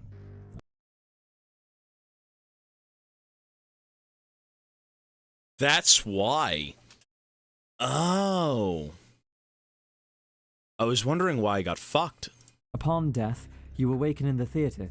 There, you meet the director of the whole play, the ironically named Mark Immortal. Okay. He informs you that death is inevitable, suffering is a given, and most importantly, that every quote-unquote stage death of the hero will cause irreversible consequences to the world. With every death comes a new change. Your body is weaker. Your maximum hit points or exhaustion limit or thirst limit is reduced, or dialogue options with important characters are removed, including your ability to hug anyone or express warmth. The game becomes harder as you die, making death itself more likely. The effect snowballs to an almost unbearable degree. Yeah, I had to restart the Each time fucking you game. encounter death, you encounter the stage director, or one of his assistants. Each of them speak to you not as Artemi Burach, but as the person taking upon his role, you, the player, becoming a performer. The defining line that separates the player from their character becomes blurred, especially as the stage itself becomes part of the game's internal play, and the backstage characters venture forth into the world of the game. The Rat Prophet, particularly, is a major example of this. He brings knowledge of the backstage workings of the play onto the on-stage script itself. He is found acting as a deus ex machina on more than one occasion, and with enough player deaths he will be found standing outside the theatre I found itself, this guy. goading the player with knowledge that their failures and deaths are undermining the play and destroying the game's world. By the fourth act of the game, this blurring of realities and acknowledgement of the plot as a fictional play is stated outright.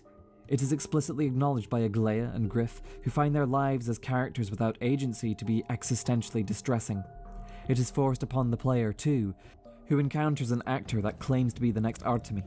It is not only the protagonists and the player characters that experience this meta-narrative. The plague itself takes form as a character to be spoken to on more than one occasion, changing form from an invisible, unknowable power to a personal nemesis. The antagonist shows up in other ways too. The fellow traveller offers a fustian bargain if you continue to die repeatedly, offering you a deal to remove any penalties from death, but at the cost of the true ending of the game. Indeed, if you take on this deal and get the bad ending of the game, you see the other protagonists, Bachelor Dankovsky and Clara the Changeling, both standing on stage as actors, rehearsing their scripts to try again. Interesting. The director uses his time spent with you to give voice to the developer's intent. You are to understand that death is inevitable, inscrutable, and yet can be overcome, detaching the self from the individual body and subsuming oneself in something that lasts eternally, such as a culture, or a kindred, or a miracle project, or utopian ideals, or even just leaving the legacy of a story.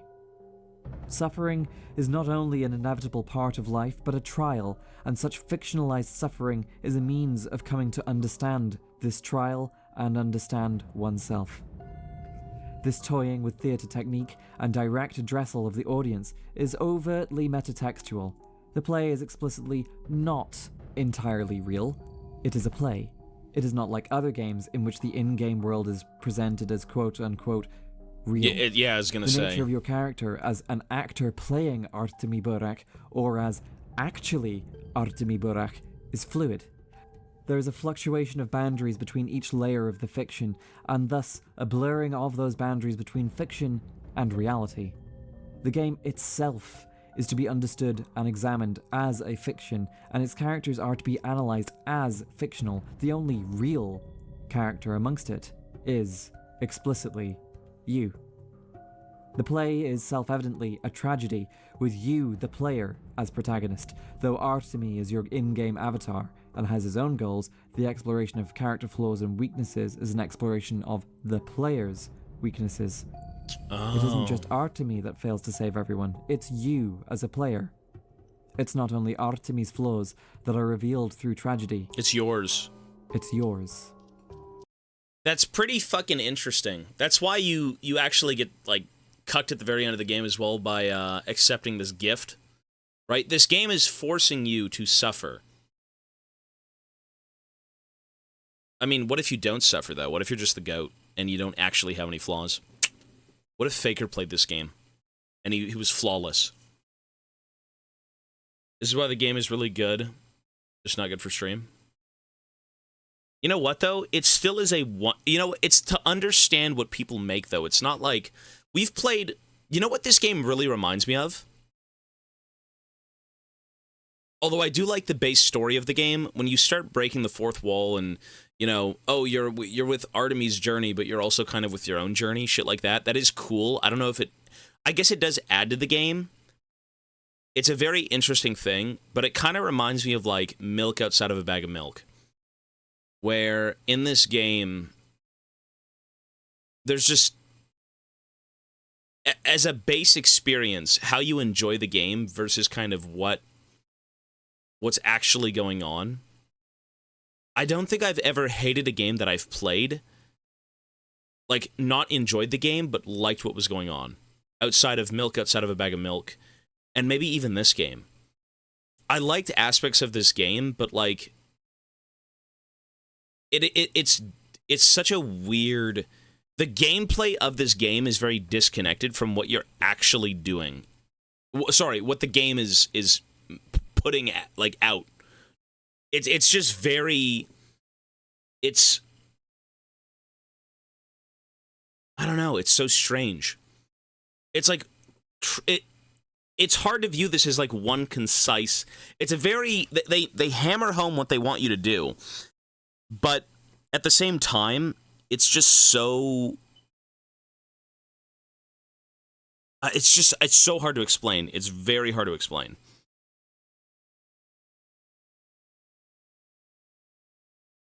It's in tone with the narrative. One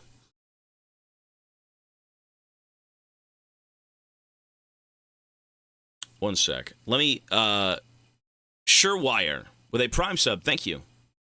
Let me just, hang on, let me think about this again. No, sorry, what I'm saying is, this game is almost like a divide in my mind. Like, it was to go off of a comment where, although the gameplay might not be fun, you have to kind of appreciate what people did here. As a game, this isn't really much of a game. There's not much to play. Whereas the experience and what's intended is much more than the actual game. Do you know what I mean? Where, like, milk outside of a bag of milk wasn't a very pleasurable game to play, but what was going on with the intended, like, idea with the devs is above and beyond. Like, this game, someone's saying, like, oh, it's not really good for stream. You have to replay it, you have to replay it, you have to experience more stuff. What was shown here and what's going on in this game is very, very, very interesting, but the game itself, it kind of lost me in its gameplay a little bit. Like, this game is all about choices. It's about planning, choices, making decisions. You know, there isn't, and that's fine. It's going to do what it does, but, like, As an overall, is this game pleasurable to play? Not really. Yeah, it's less of a game and more of an interactive experience. Exactly. It's more of like the choices you make matter. But is the overall, like, that's why I was going to say, like, the rating of this gameplay versus the rating of the game itself are two separate things. They're two separate things. And Milk Outside of a Bag of Milk is also that. Like, this game has more gameplay to it. Obviously, this is more thought out in terms of how you go about playing the game and doing things. But it really is the experience.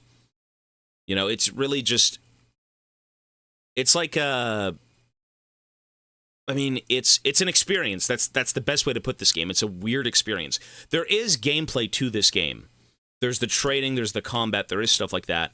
But it really doesn't get too far.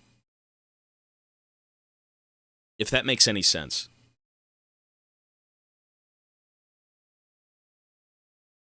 It's weird. It's weird. This is a weird game. This is so weird.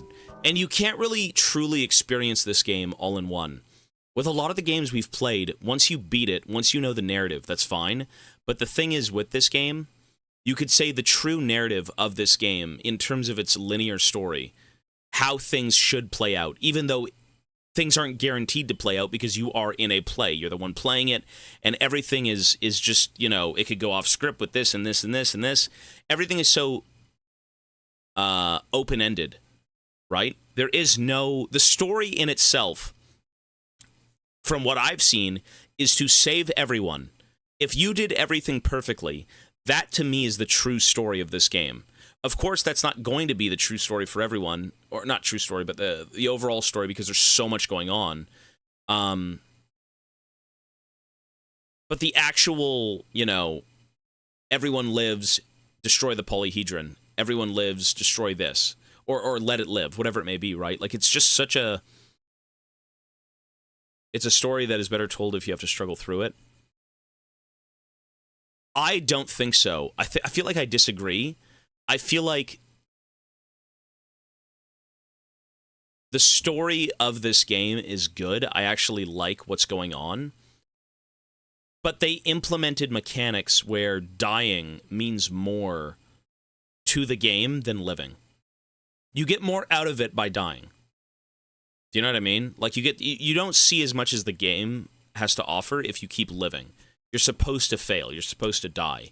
It's fucking miserable. It's not for everyone, but I can understand why they'd want that. It's just this is such a weird game. It was asked to watch, no glazing it. No, that's fine. That's valid. Well, that's exactly what I was saying, right? Like Milk Outside of a Bag of Milk, for the sake of streaming, is not a good game to stream. That's you guys, though. But, like, it's mostly for the gameplay. The reason it's not exciting is because the gameplay. Or maybe I'm not exciting. Either way, that's fine. I don't care. Judge all you want. This game in itself, I can understand why people wouldn't want to watch it. There isn't much going on with the game. But for how deep things are and, like, the options you have and all the different branching pathways and everything, and, you know, it is a game made with love. Like, this is a good game. There is no denying that this is a good game. It's a good piece of art. But as a game that you play and at face value try to enjoy, I don't know. I like this more than Milk Outside of a Bag of Milk, for sure, but...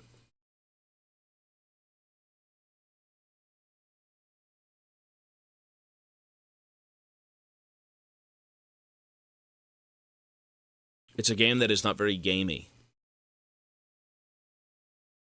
Well, this game is slow. This game is very slow. And then you have all these, like, fourth wall breaking things where at the beginning of the game, you know, you are part of a play, you're part of, like... I'm still not really understanding this whole stage plot thing. What's the TLDR of the stage plot? That even though you are playing as Artemy Burke, the choices you make are your own. And for that reason, you're, like, part of this adventure, and they make that very clear. It's not necessarily Artemy Burke's story, it's your own story, but you're playing as Artemy Burke. The entirety of your gameplay is just a play within a play. That makes sense. Yeah, I could see that. That's a very interesting thing. I mean, aren't most games kind of like that anyway? Not most games are like that, actually. No. Because not every game is this open-ended. And you kind of just direct how the play goes based on your options.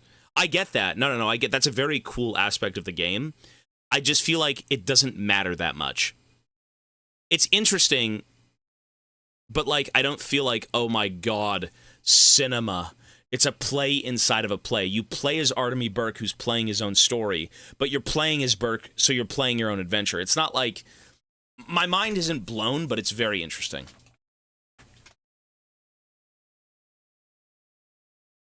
The aspect of the theater stuff is best envisioned in Pathologic 2005, where we literally, when you talk to the theater people, they explain to you how conversation, time, and food work. Okay. You shouldn't think too much of it. There's not much to think about, though, honestly. You just make your own story in this game. You're part of your own play because whatever you're doing is kind of your adventure, right? It's like how things unfold is how you make them unfold. You know, there is no predetermined thing in this game unless you actively go out and do it. Well, that wouldn't be predetermined, but like this isn't a linear game. And because it's so open-ended, that's the idea of the whole stage play thing.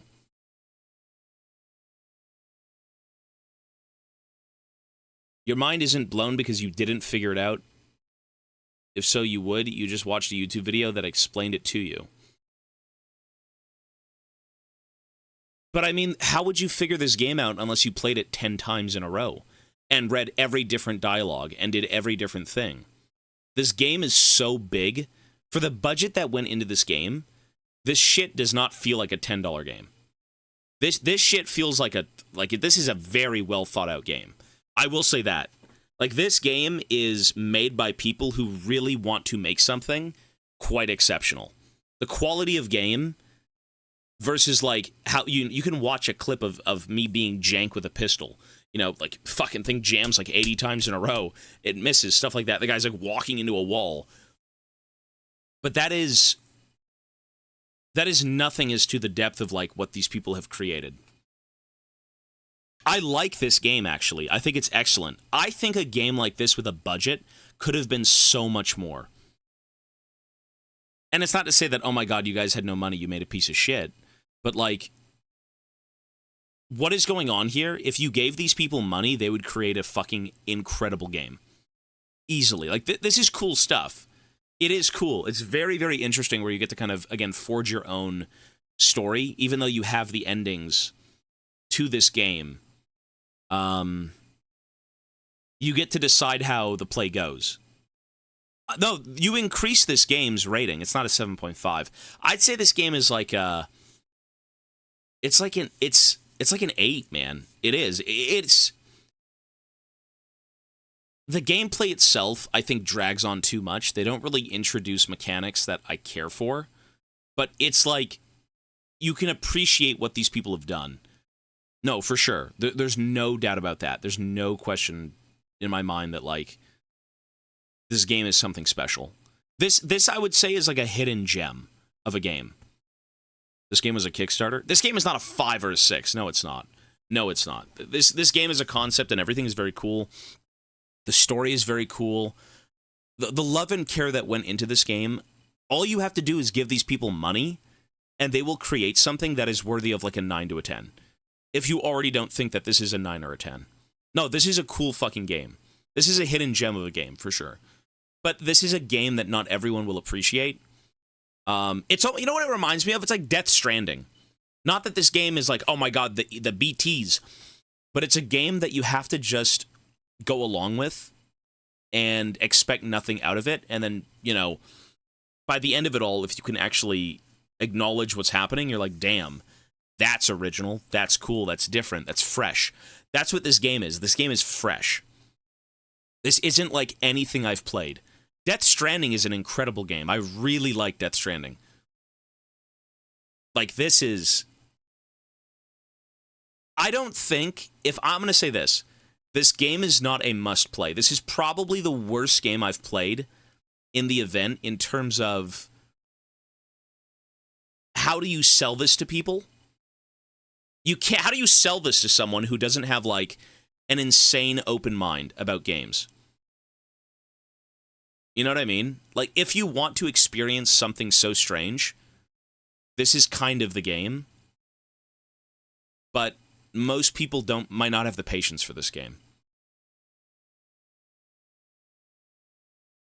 Like, I don't think anyone... Bro, this is a weird game. But again, I can really appreciate what the devs did here. It is cool. I don't think, again, that it's, like, insanely mind-blowing. Like, oh my god, the fourth wall was broken. I'm a play inside of a play. Artemy Burke is deciding his own fate, but I'm also deciding Artemy Burke's fate, which is then deciding my fate as to how the game plays. That is cool. I don't think it's, like, a massive plot twist or anything that you just kind of... you know, like, think about for ages, but this game is memorable. This game is... No, this is a good game. This is a great game.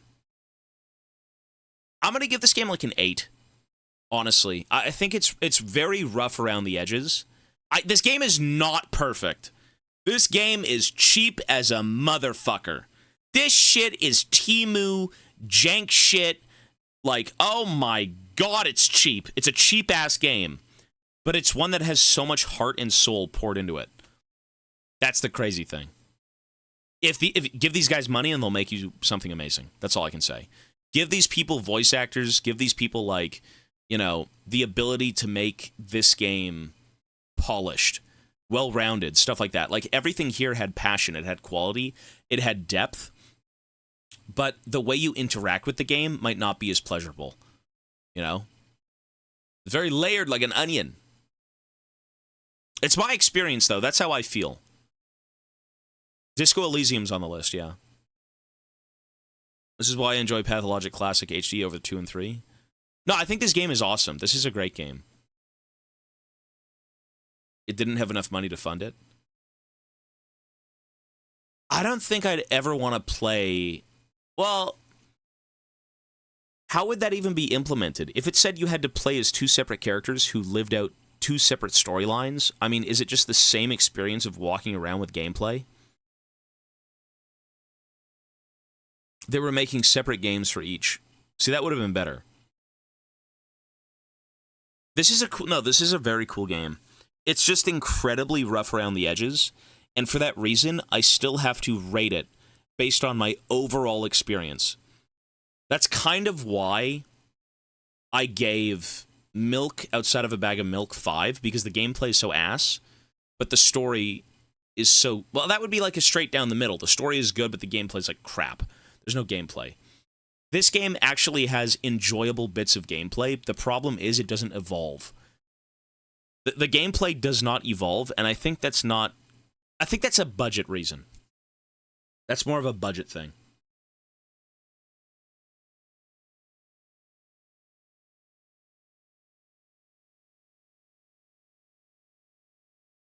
Makes the game even harder.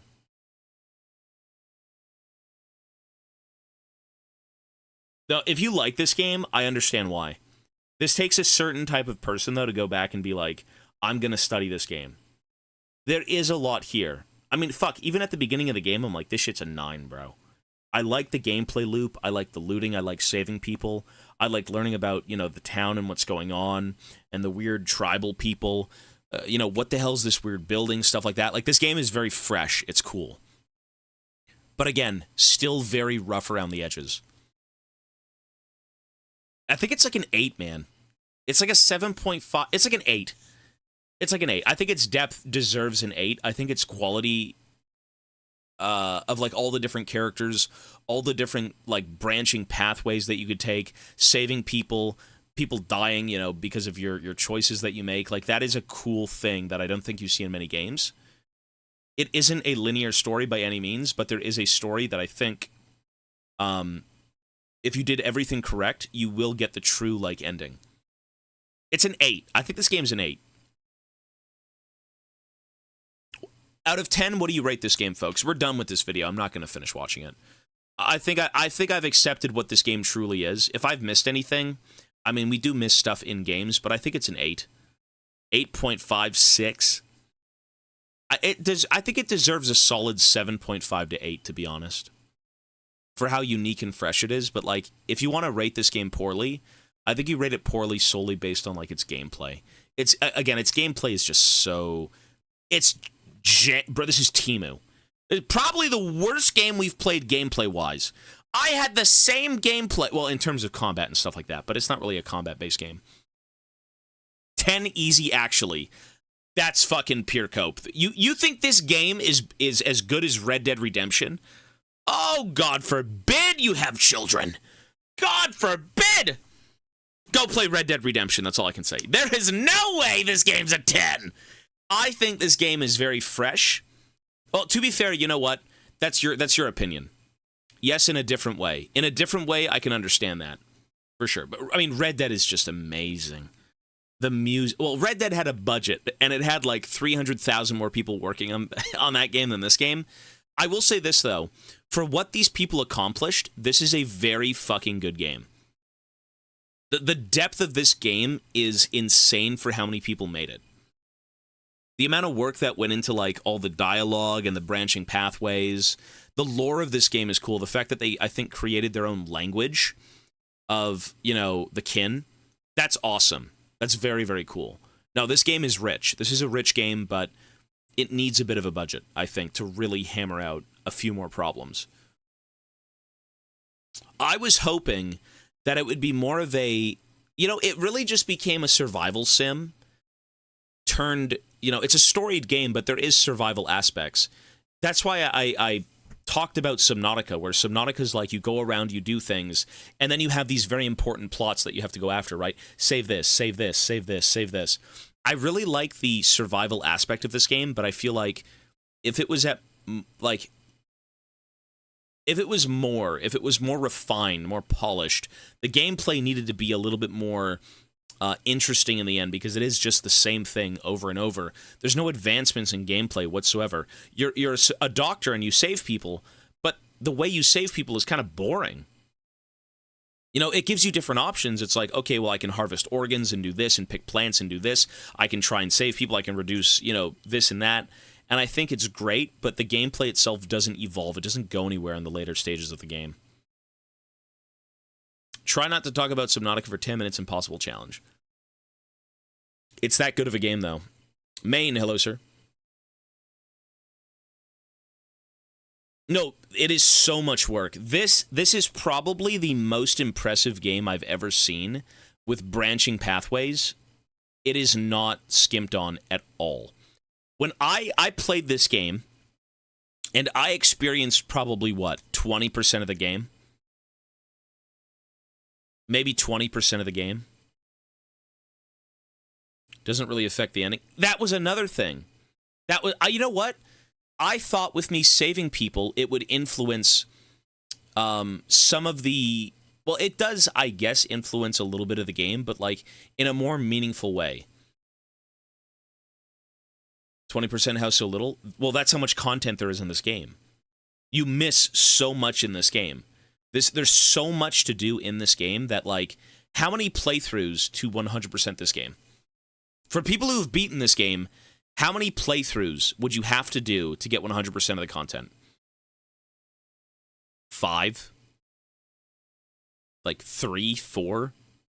And then to fully understand everything, like probably 3 to 5? Yeah. And this game ain't short. This game is long. Like, they basically created content that you never see. It's like Star Wars. It's like, you know, you might say Baldur's Gate, same deal. You have so much content, so much substance, so much world building and shit, and you can't even, like, experience it because it's so open-ended. I finished this game 4 times. If you love it that much, I can understand. I think for me, I am more about the journey. I like seeing the story unfold. I don't think I want to revisit games and try to see different pathways. I like a story with a solid conclusion, even if there's like 1 or 2. And I think this game, even though it had that, it just cucks you. This game cucks you so bad. This is not a short game. I thought it was short, but it's not. Saving people just shows you their full personal storylines, so it's kind of more of a side quest. I thought saving people in the town would do kind of more for you in keeping you alive. If you save the Vladimir guy, you know, maybe he keeps the money running because, like, he's the big head honcho of the town.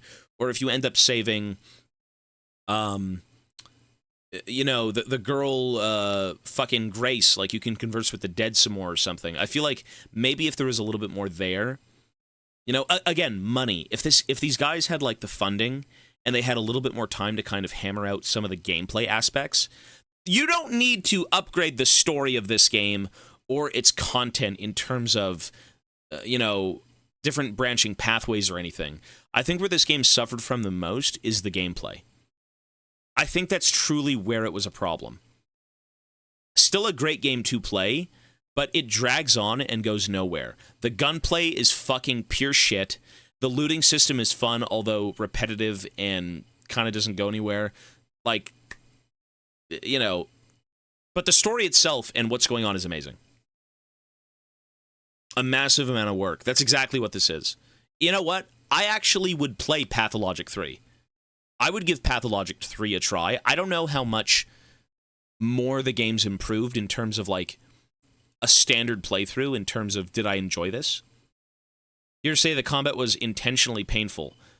You can make it challenging, but it's jank. There's no reason. You can still make a game janky and fun to play.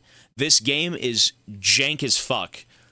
It's the mechanics, the way things are, they feel cheap. They don't feel like they're hammered out, is what I'm saying.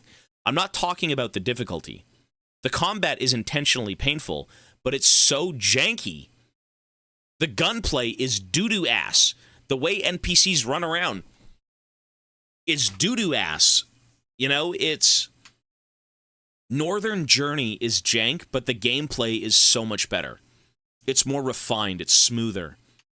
The gunplay was excellent. It was very solid in that game. And, you know, I can't really base a game entirely on the gameplay. It's also the narrative. If they had infinite money, they would not have had it the same way. I think the narrative would have been more enriched. You'd have voice acting. Imagine this game with voice acting. Imagine this game with a more smoother gun system, and, you know, you could maybe kit out your factory and have a kid go off and, like, build things for you so you can solve the plague. You know what I mean? You could have added mechanics that would have just added to the overall game's charm and experience while also enriching, you know, the playthrough. I think it would be way better. Well, of course, if you give money to people who are passionate, hopefully they turn out something great. And I think that's exactly what these people needed, was a bit more funding. You know, you could see where it kind of was skimped on a little bit, but that's not their fault. You know? They put all their effort into the story and less into the gameplay. Well, that's what I'm saying, though. Imagine if you had the story, but a more interactive one with voice acting and everything, but the gameplay was also amped up a little bit so that all the aspects of your game would be enjoyable. It's not like, oh, you give these guys money and they ruin the game because the gameplay's better than the story. All I'm saying is, what if you hammered out the finer points of the game with money? You spent a little bit more time on the mechanics, you know?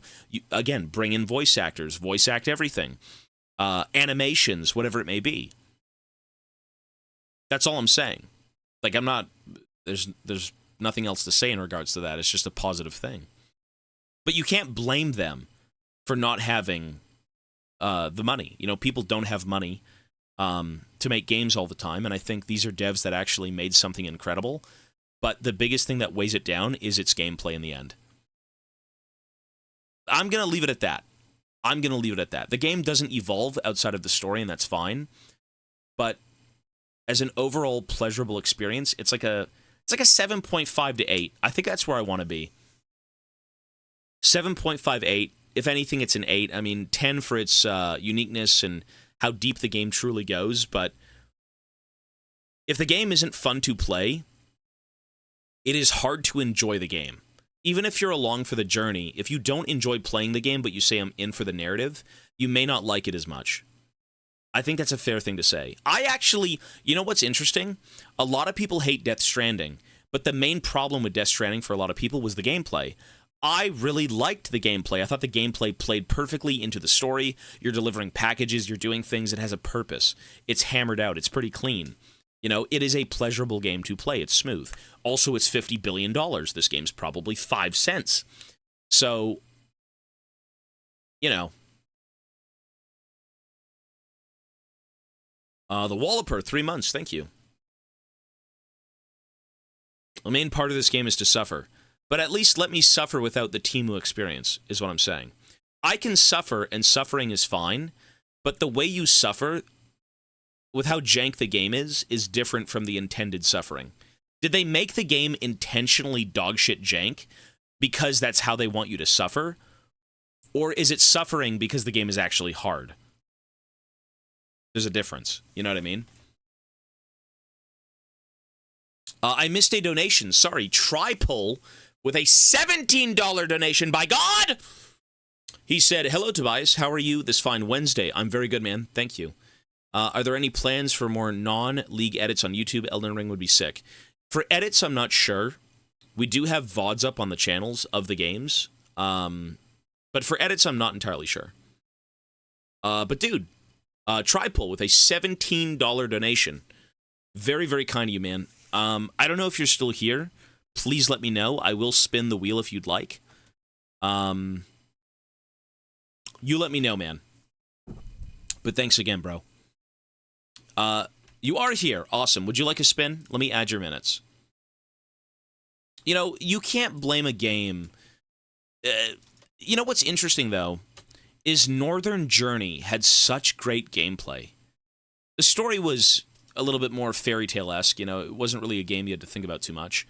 But I think they needed to just sit down and work on the gameplay a bit more with this one.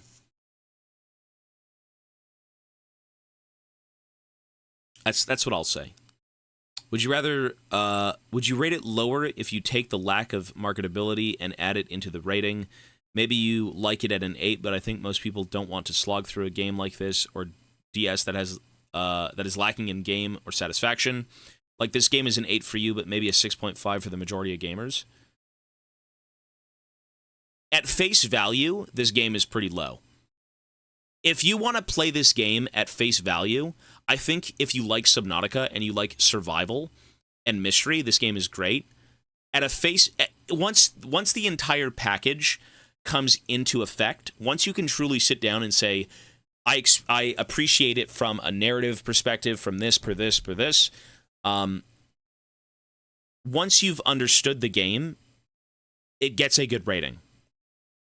As a first playthrough, the enjoyability of it, I can understand why you don't like it. If you want to rate this game low, that is a valid take as a first playthrough. Very valid. Same thing with Death Stranding, right? Like, you're presenting a game to gamers. If gamers don't have fun playing it, that doesn't mean it's technically a bad game. It's just it may not be fun as a game. Once you figure out the narrative, once you fully immerse yourself and, you know, understand everything that's going on, that is what enriches your playthrough, right? Even if the gameplay blows ass, the narrative and everything will also add to that rating, it'll make you appreciate it more. But it's also, you know, your own impressions of a game, right? Like, yeah, did I enjoy what I did here? Yes and no. Once I understood the story and, you know, the whole thing of like a play within a play, whatever, right? How meta. I think it is cool. I think it's actually a very good game. But from a gameplay perspective, with like minimal knowledge of things and just going in to try and enjoy a game, that's not this game. That is not this game. You can go into Elden Ring and enjoy Elden Ring as a game, and your rating will only get better once you understand the story. This game, you'll go into it and be like, man, that was kind of ass. And then you understand the story, and then it will get better. Right? And again, Lazy Dude, 2 months. Thank you, sir. I usually like to listen to DeBito yap, but can we move on pretty please?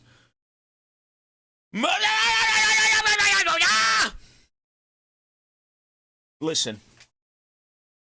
I will be moving on. We do have to play other games. I understand this game. I fully understand what this game tried to do, and I think it did it well. All I'll say is, give these people some money, hammer out your combat, hammer out some of the systems in-game, you've already solved the storytelling aspect of this game. I just feel like face value enjoying what is going on here could be better. Banana Cats, 15 months, thank you. I would probably fuck with another Pathologic. Now that I know what I'm in for, we played this game twice. 1 through day 5, had to restart it, and then 1 through day 12, right? So the full game. But, you know, the first playthrough, although interesting, I mean, you have to keep playing this game. This is just not a game where you can... TLDR, the story is just badly communicated. I don't think it is. I just think this is a game where you actively have to be thinking about everything that is going on. This is like 100% of your attention, and I still do think this is probably the worst stream game we've ever played. Press 1 if you agree. But that is not... that doesn't mean it's a bad game. This is probably the worst stream game I've ever played. It demands so much... You don't think so? RE5? But RE5 is just an action-bent, you know, stupid... I'm saying this is the worst thing to stream because what I would do if I had to tell myself how to enjoy this game is to listen to every conversation and internalize it 10 times over. Everything in this game is important. Everything in this game needs to be thought through multiple times. And if you want to stream a game like that, you're going to be so involved with just trying to understand things that, like, you can't stream it properly. It's not very interesting to watch. No, that's fine. That's fine. But all I'm saying is, for you to understand this game as one playthrough or 2 playthroughs, I mean, I'd have to, like, read this shit inside my head 10 times over. This game is artsy and mentally taxing. I really like this game. I think it's great, but, like, I think now that I understand what these devs are doing to their games, right? Like what Pathologic 1, Pathologic 2, probably Pathologic 3, they have a great formula, but it needs to be just maybe a little bit more on the gaming aspect side. You know? If you sit down and wanted to play a game, or if you sat down and wanted to play a game, I mean, this is probably the last thing you'd want to play. More palatable. I've never played Pathologic 1. Mundaun was 10 times better than this. As an overall playthrough, a one and done, it was more fairy tale-esque, right? You go on a tale, and that tale is linear. Linear games are usually more acceptable because you have a concise story with a concise ending. This game is so open-ended, you can do 500 different things. To be fair, though, in Mundaun, there is different options, but not like Pathologic. I have never seen a game that has so many branching story paths and characters to talk to and experience than this game. Not one. I'm going to give Pathologic an 8. I think I can't give it a 9. I think it's like an 8. I think it's an 8.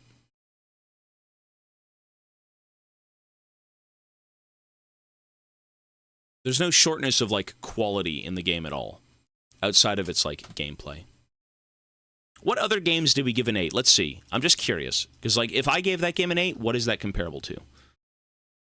7.5 Subnautica. 9.5 Subnautica. Dredge was 7.5. Yeah. Actually, I think I like this. Dredge was pretty good. Outlast plus DLC. Evil Within. Sally Face. Night at the Gates of Hell should have got a higher rating. That game was sick. The next game is Cuphead. Space Marine. Actually, you know the reason why Space Marine is so high as an 8? It is the exact opposite as Pathologic. The Space Marine story doesn't matter at all in the slightest. The quality of Space Marine is through its presentation, not its substance. That's really what it is. Whereas Pathologic, The 8 is its substance, not its presentation. Like, Space Marine's story just is so boring. It's just whatever. It really is nothing. Oh my god, Chaos Sorcerer for the 900,000th time in 40k? Oh my god! Like, the story is so whatever. It just doesn't matter. Cinnamon, hello. Been a while. I hope you're well, ma'am. Like, it's just like the game. Space Marine is one of the best looking games I've ever played, though. Space Marine is awesome. That is an awesome looking game. But the thing is, Space Marine, I think, should be like an 8.5, to be honest. I think, you know what, I'm actually going to go change Space Marine right now to be 8.5. Yeah, that's a great game. That's a very simple,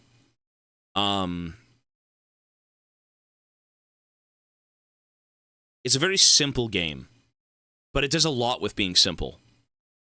Where's Space Marine? It truly is just 40k. Don't think, go grab a bolter and go kill everyone. Enemies of the Imperium die. Like, it's just, it's a very fun game to play. No, it is. And it looks incredible. I think the VOD might be gone. Space Marine, but in Warhammer Fantasy? You'd have to do something like Vermintide. Third-person Vermintide. So you were still at 400 hours, even though I think the last time I was here was over a month ago. We are still at 400 hours. And it's going to be even a little bit more soon enough, because we actually have to add a bit of time to that.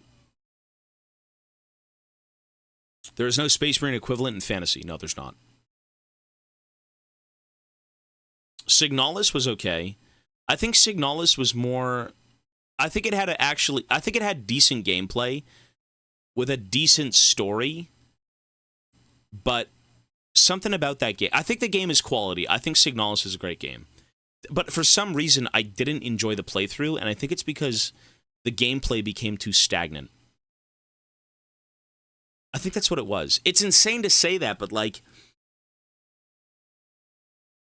I guess where you were in that game, it wasn't too exciting. You know, you talk about stagnant gameplay. I mean, Death Stranding, for what it was, there wasn't much going on in gameplay, but you were given the option to, like, create certain things. Actually, no, Death Stranding is just fun. Nah, Death Stranding is... Dude, what AAA big-budget game has the core gameplay of traversing a world? The traversal of the world is its core gameplay. Not even combat. That is so cool. Dude, I'm a fanboy of Death Stranding. I'm a big fanboy of that game. That is so unique. Spider-Man has more conflict, though, does it not? Zelda has more conflict. It's a little easier to read the list there. Yeah, I believe that's in the Discord, right? No, Kojima's games they're so fresh. You know, Pathologic is truly a one-off experience. I've never played a game like Pathologic. Everything is so open-ended. Everything is so up to the player. There isn't, like, a one concise thing you have to do that leads you somewhere. You know, I feel like there should have been more endings, to be honest, in Pathologic.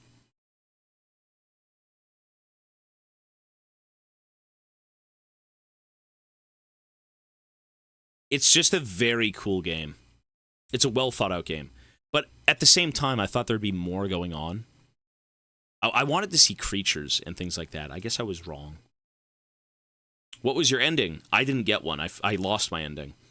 When I died 50 times in a row on a death loop, I was offered a chance at basically never suffering again. And I took the offer because I'm like, I can't even play this game. And by the end of it all, they didn't give me an ending. They said, just because you took the easy way out, we're not going to give you an ending. Like, what? You shit game. So we had to see the endings online, and I'd say it was a good, solid story. Pathologic's story is actually quite cool. I think it's solid. And my closing comments on Pathologic is it is a hidden gem. This is truly a hidden gem of a game. It is. I think it deserves that title. This will forever never be a mainstream game, but for those who pick it up and play it, it will be that to you. It'll be that one gem that, like, you suffered through, but it was worth the suffering.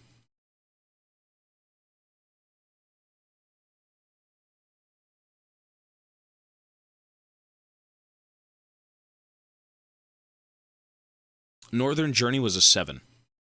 Very solid game. Could have been a little bit more crazy, you know, but again, that was an indie dev. Like, I would even give Northern Journey a higher rating than like Edith Finch, maybe. Maybe not. I don't know. 7 is just such a good rating. 7 is a good rating, but like it didn't do anything out of the ordinary. Pathologic really did something out of the box. You know, What Remains of Edith Finch is an interactive story. You click around things, you see visions. Okay, cool. Northern Journey is like a linear, semi-linear game where you just go around fighting things. It's great. It's cool. But it doesn't do anything out of the ordinary. It doesn't stand out like an interesting one-off experience. You kind of feel like you've played it elsewhere, and it's like the skin of a different concept. Pathologic is not a game you've seen elsewhere. Death Stranding is not a game you've seen elsewhere. These are truly unique experiences, whether you like them or not. And I think for that reason, they deserve a bit more attention. You know, even if you don't like them in the end. Well, the one thing you don't want to keep doing is having the same experience over and over and over and over again. No, you want things to be different. I don't give a fuck about that. I like experiences, and I feel like the more of the same experiences you have, the less they matter. You know, why would you want to play the same game over and over and over again with different skin suits? It's cool to see different things. I just like how fun the game is. That's valid. That's fine. No, that's completely fair, but I think that is very surface level. I can't blame you for that, but that is a surface level enjoyment. Not everyone's going to want to dig deep and see if a game is truly worth something, but like, you know, when you play a game, you should have fun. That's the biggest thing. When you play a game, you should have fun. If you don't have fun, is it necessarily a good game? You know, you may not like it, but you can at least appreciate something different. Call him a stupid oaf. No, it's just it's a surface level thing, though. It is. You know, you can care about how fun a game is, but at the same time, you have to kind of look past the experience and really think about, like, oh my god, what did this game bring to the table? What was it offering? You know, what did the devs intend, and did they hammer that home? Fun is subjective, though. You're right. No, it is. It is completely. You know, if you don't care about digging deeper into games and trying to understand the story or any of this stuff, and you just kind of want to play games that are fun, then don't play Pathologic. Don't play Death Stranding. Don't play... Don't play Call of Cthulhu. Yeah. There's a few games that you should not play. If you just want to play the game and enjoy the game as it is, there's a few games you shouldn't play. But again, that is subjective. Some people like that stuff, and that's awesome, but I think for the vast majority of players, in a walking sim, it's not going to be fun. Never said I don't like storied games. Well, you say you like games that are fun for the gameplay, right? Well, let me read what you said. I don't purposefully look for unique games. Oh, I don't either.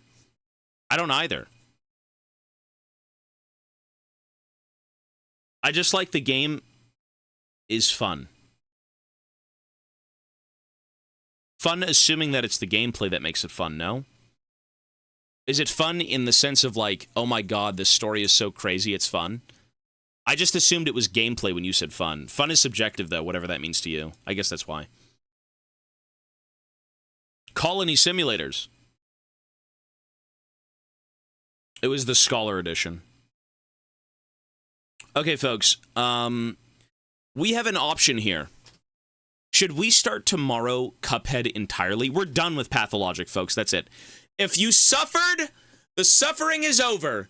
If you're sick of me speaking, it's also over, because I have to take my hour-long break. Now, Unk, I'm going to make the executive decision to say no, actually, to Cuphead right now. We have to start Cuphead tomorrow because I have to stream the game, and I don't want to stream the game for 3 hours on YouTube.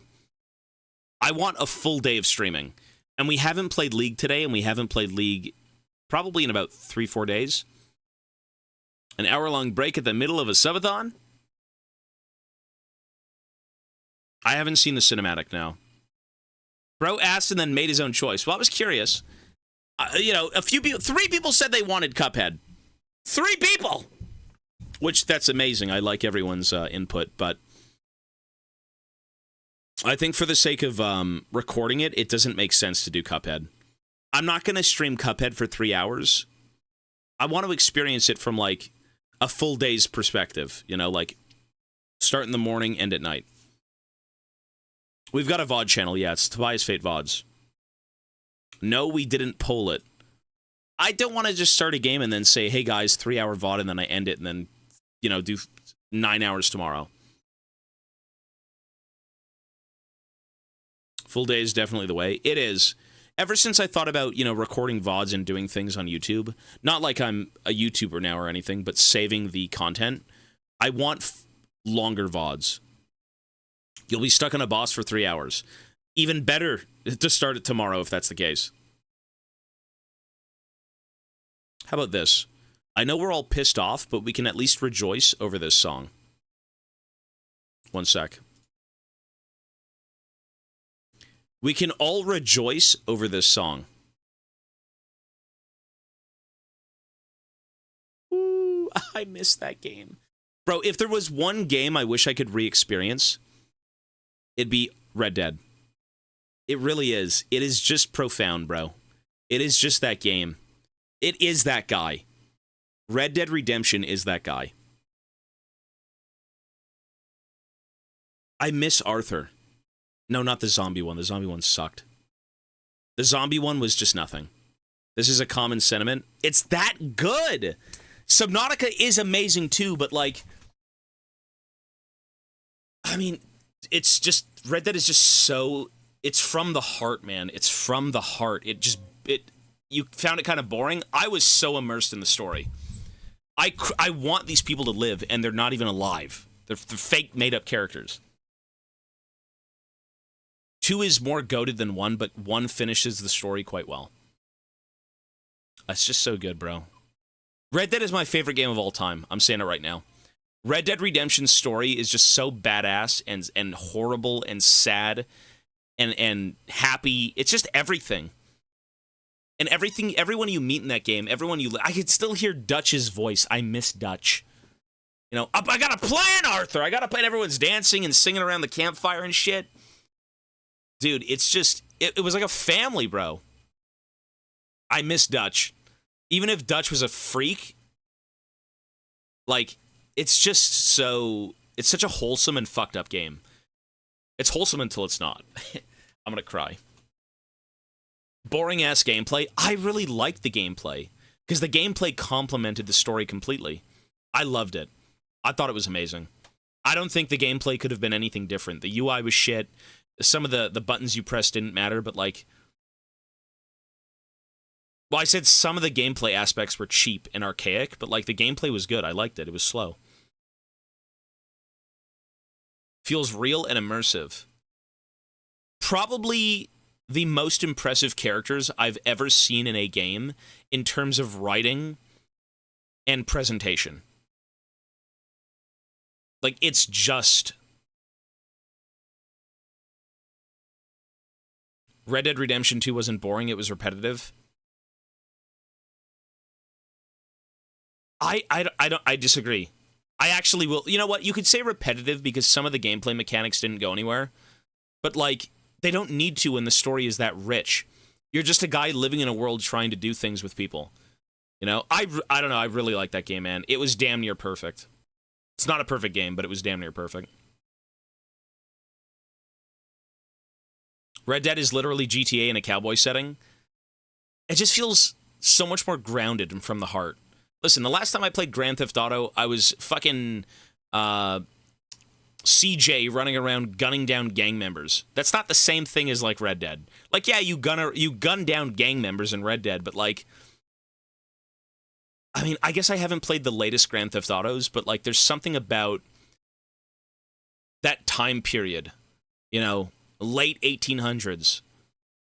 Everyone's still kind of boots on the ground, doing things hand to hand, like, well, you know, shooting shit and whatnot, but, like, It's grittier. It's a grittier time. It feels so much more real that the struggles that these people have are 10 times worse than what it could be in the current, state of the world. You feel so much more about people who have to go around and, fucking manage on horseback and shit like that. And, there's just no... It's just a good game, man. And not for a single second in that game was I drawn out by anything that broke the immersion. It's just so gritty and just it's so great. Such a great game. GTA is satire, Red Dead isn't. Okay. Well, either way, Red Dead is probably my favorite game of all time. It beats Elden Ring. It beats, Dark Souls, stuff like that. And I'm not going to sit here and say that Elden Ring isn't less fun to play, but the overall experience of the game, for me subjectively, Red Dead Redemption is from the fucking heart. That is a game, Elden Ring can be from the heart, but it's not nearly as soul-crushing as Red Dead. And for a game to be able to do that to a human being is fucking insane. I said the same thing after finishing it. Yeah, no, Elden Ring is an amazing game. The lore is so advanced, and not advanced, but it's so expansive and shit like that.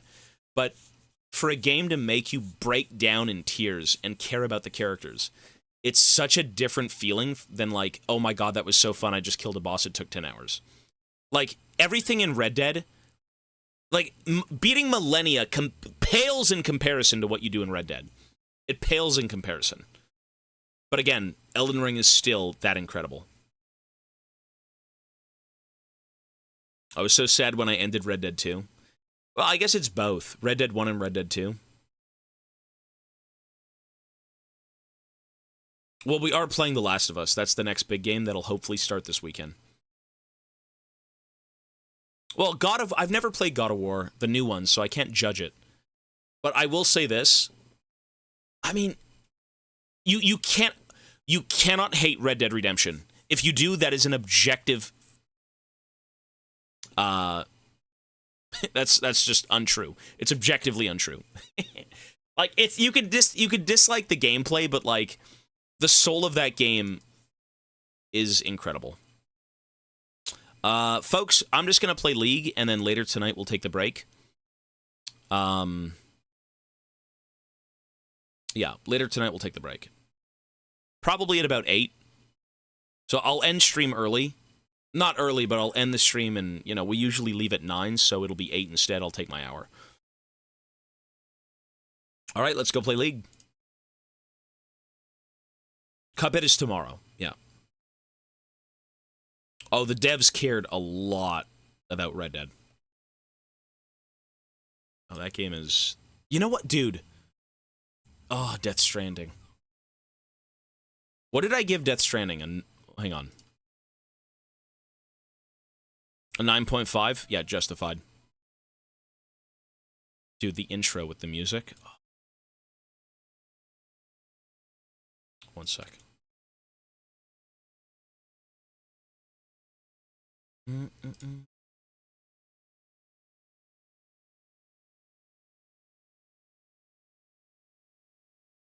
Dude, video game music is so good, man. I don't think I've appreciated it, like, so much growing up. But going back and kind of listening to music and, understanding a game's story and how that music kind of relates to things and makes you feel, it's just so good.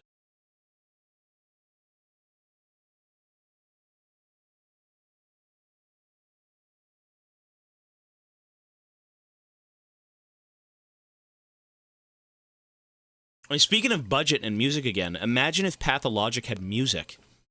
If it had, the ability to be funded a bit more. You gotta respect it for what it did.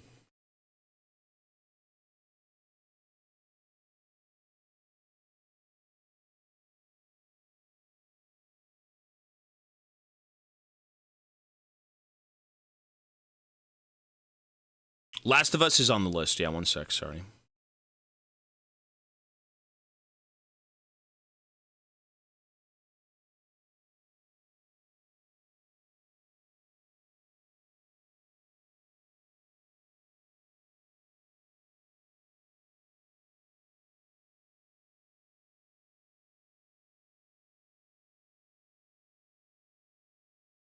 Help, I'm turning into a robot with no soul. Play Red Dead.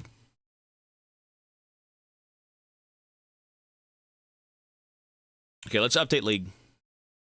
Man, I really, you know what? I have a newfound appreciation for gaming, and I think it's safe to say I'm a gamer. I never embraced the storytelling of gaming as much as I should have. I've always loved stories. I've always loved narratives and characters and, you know, world building and stuff like that. I've loved Warhammer forever. Like Lord of the Rings, all this stuff. But I've never truly sat down to appreciate single-player games for the sake of a narrative. You know, I've enjoyed movies for ages. And movies immerse you in a narrative. The whole point of it's to go from A to B to C to D. I actually think if you play League, you're not a gamer. I think that's a fair thing to say. Wait till he starts watching anime. I'm good, bro. I won't devolve that far. I actually think if you only play League, you're not a gamer.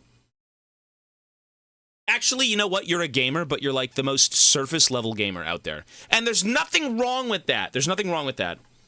There's nothing wrong with that. But, like, the way you enjoy games, you're missing out on, like, just so much substance in gaming.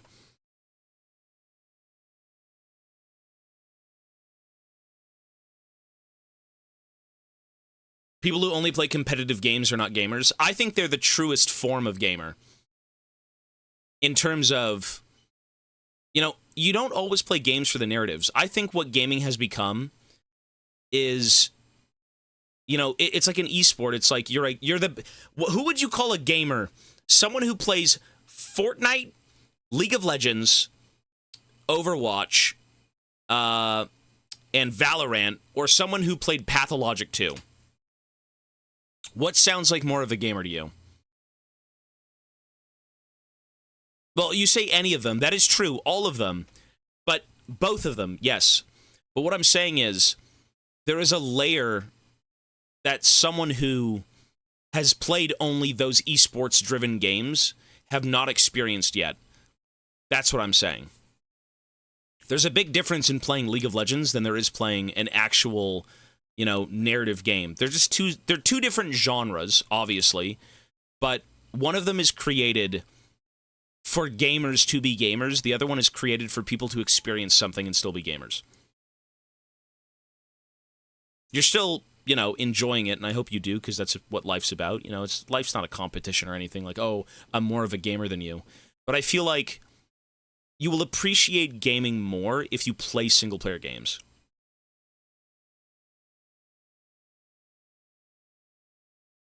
Is what I'm saying. Sorry, let's change the category. I forgot how much I liked immersing myself in a story-driven game. Exactly. That's what I'm saying. That's exactly what I feel right now, too. I've played so many games during this event, and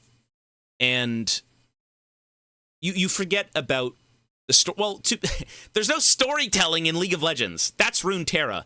That's the side project of League of Legends, right? But the love the players put in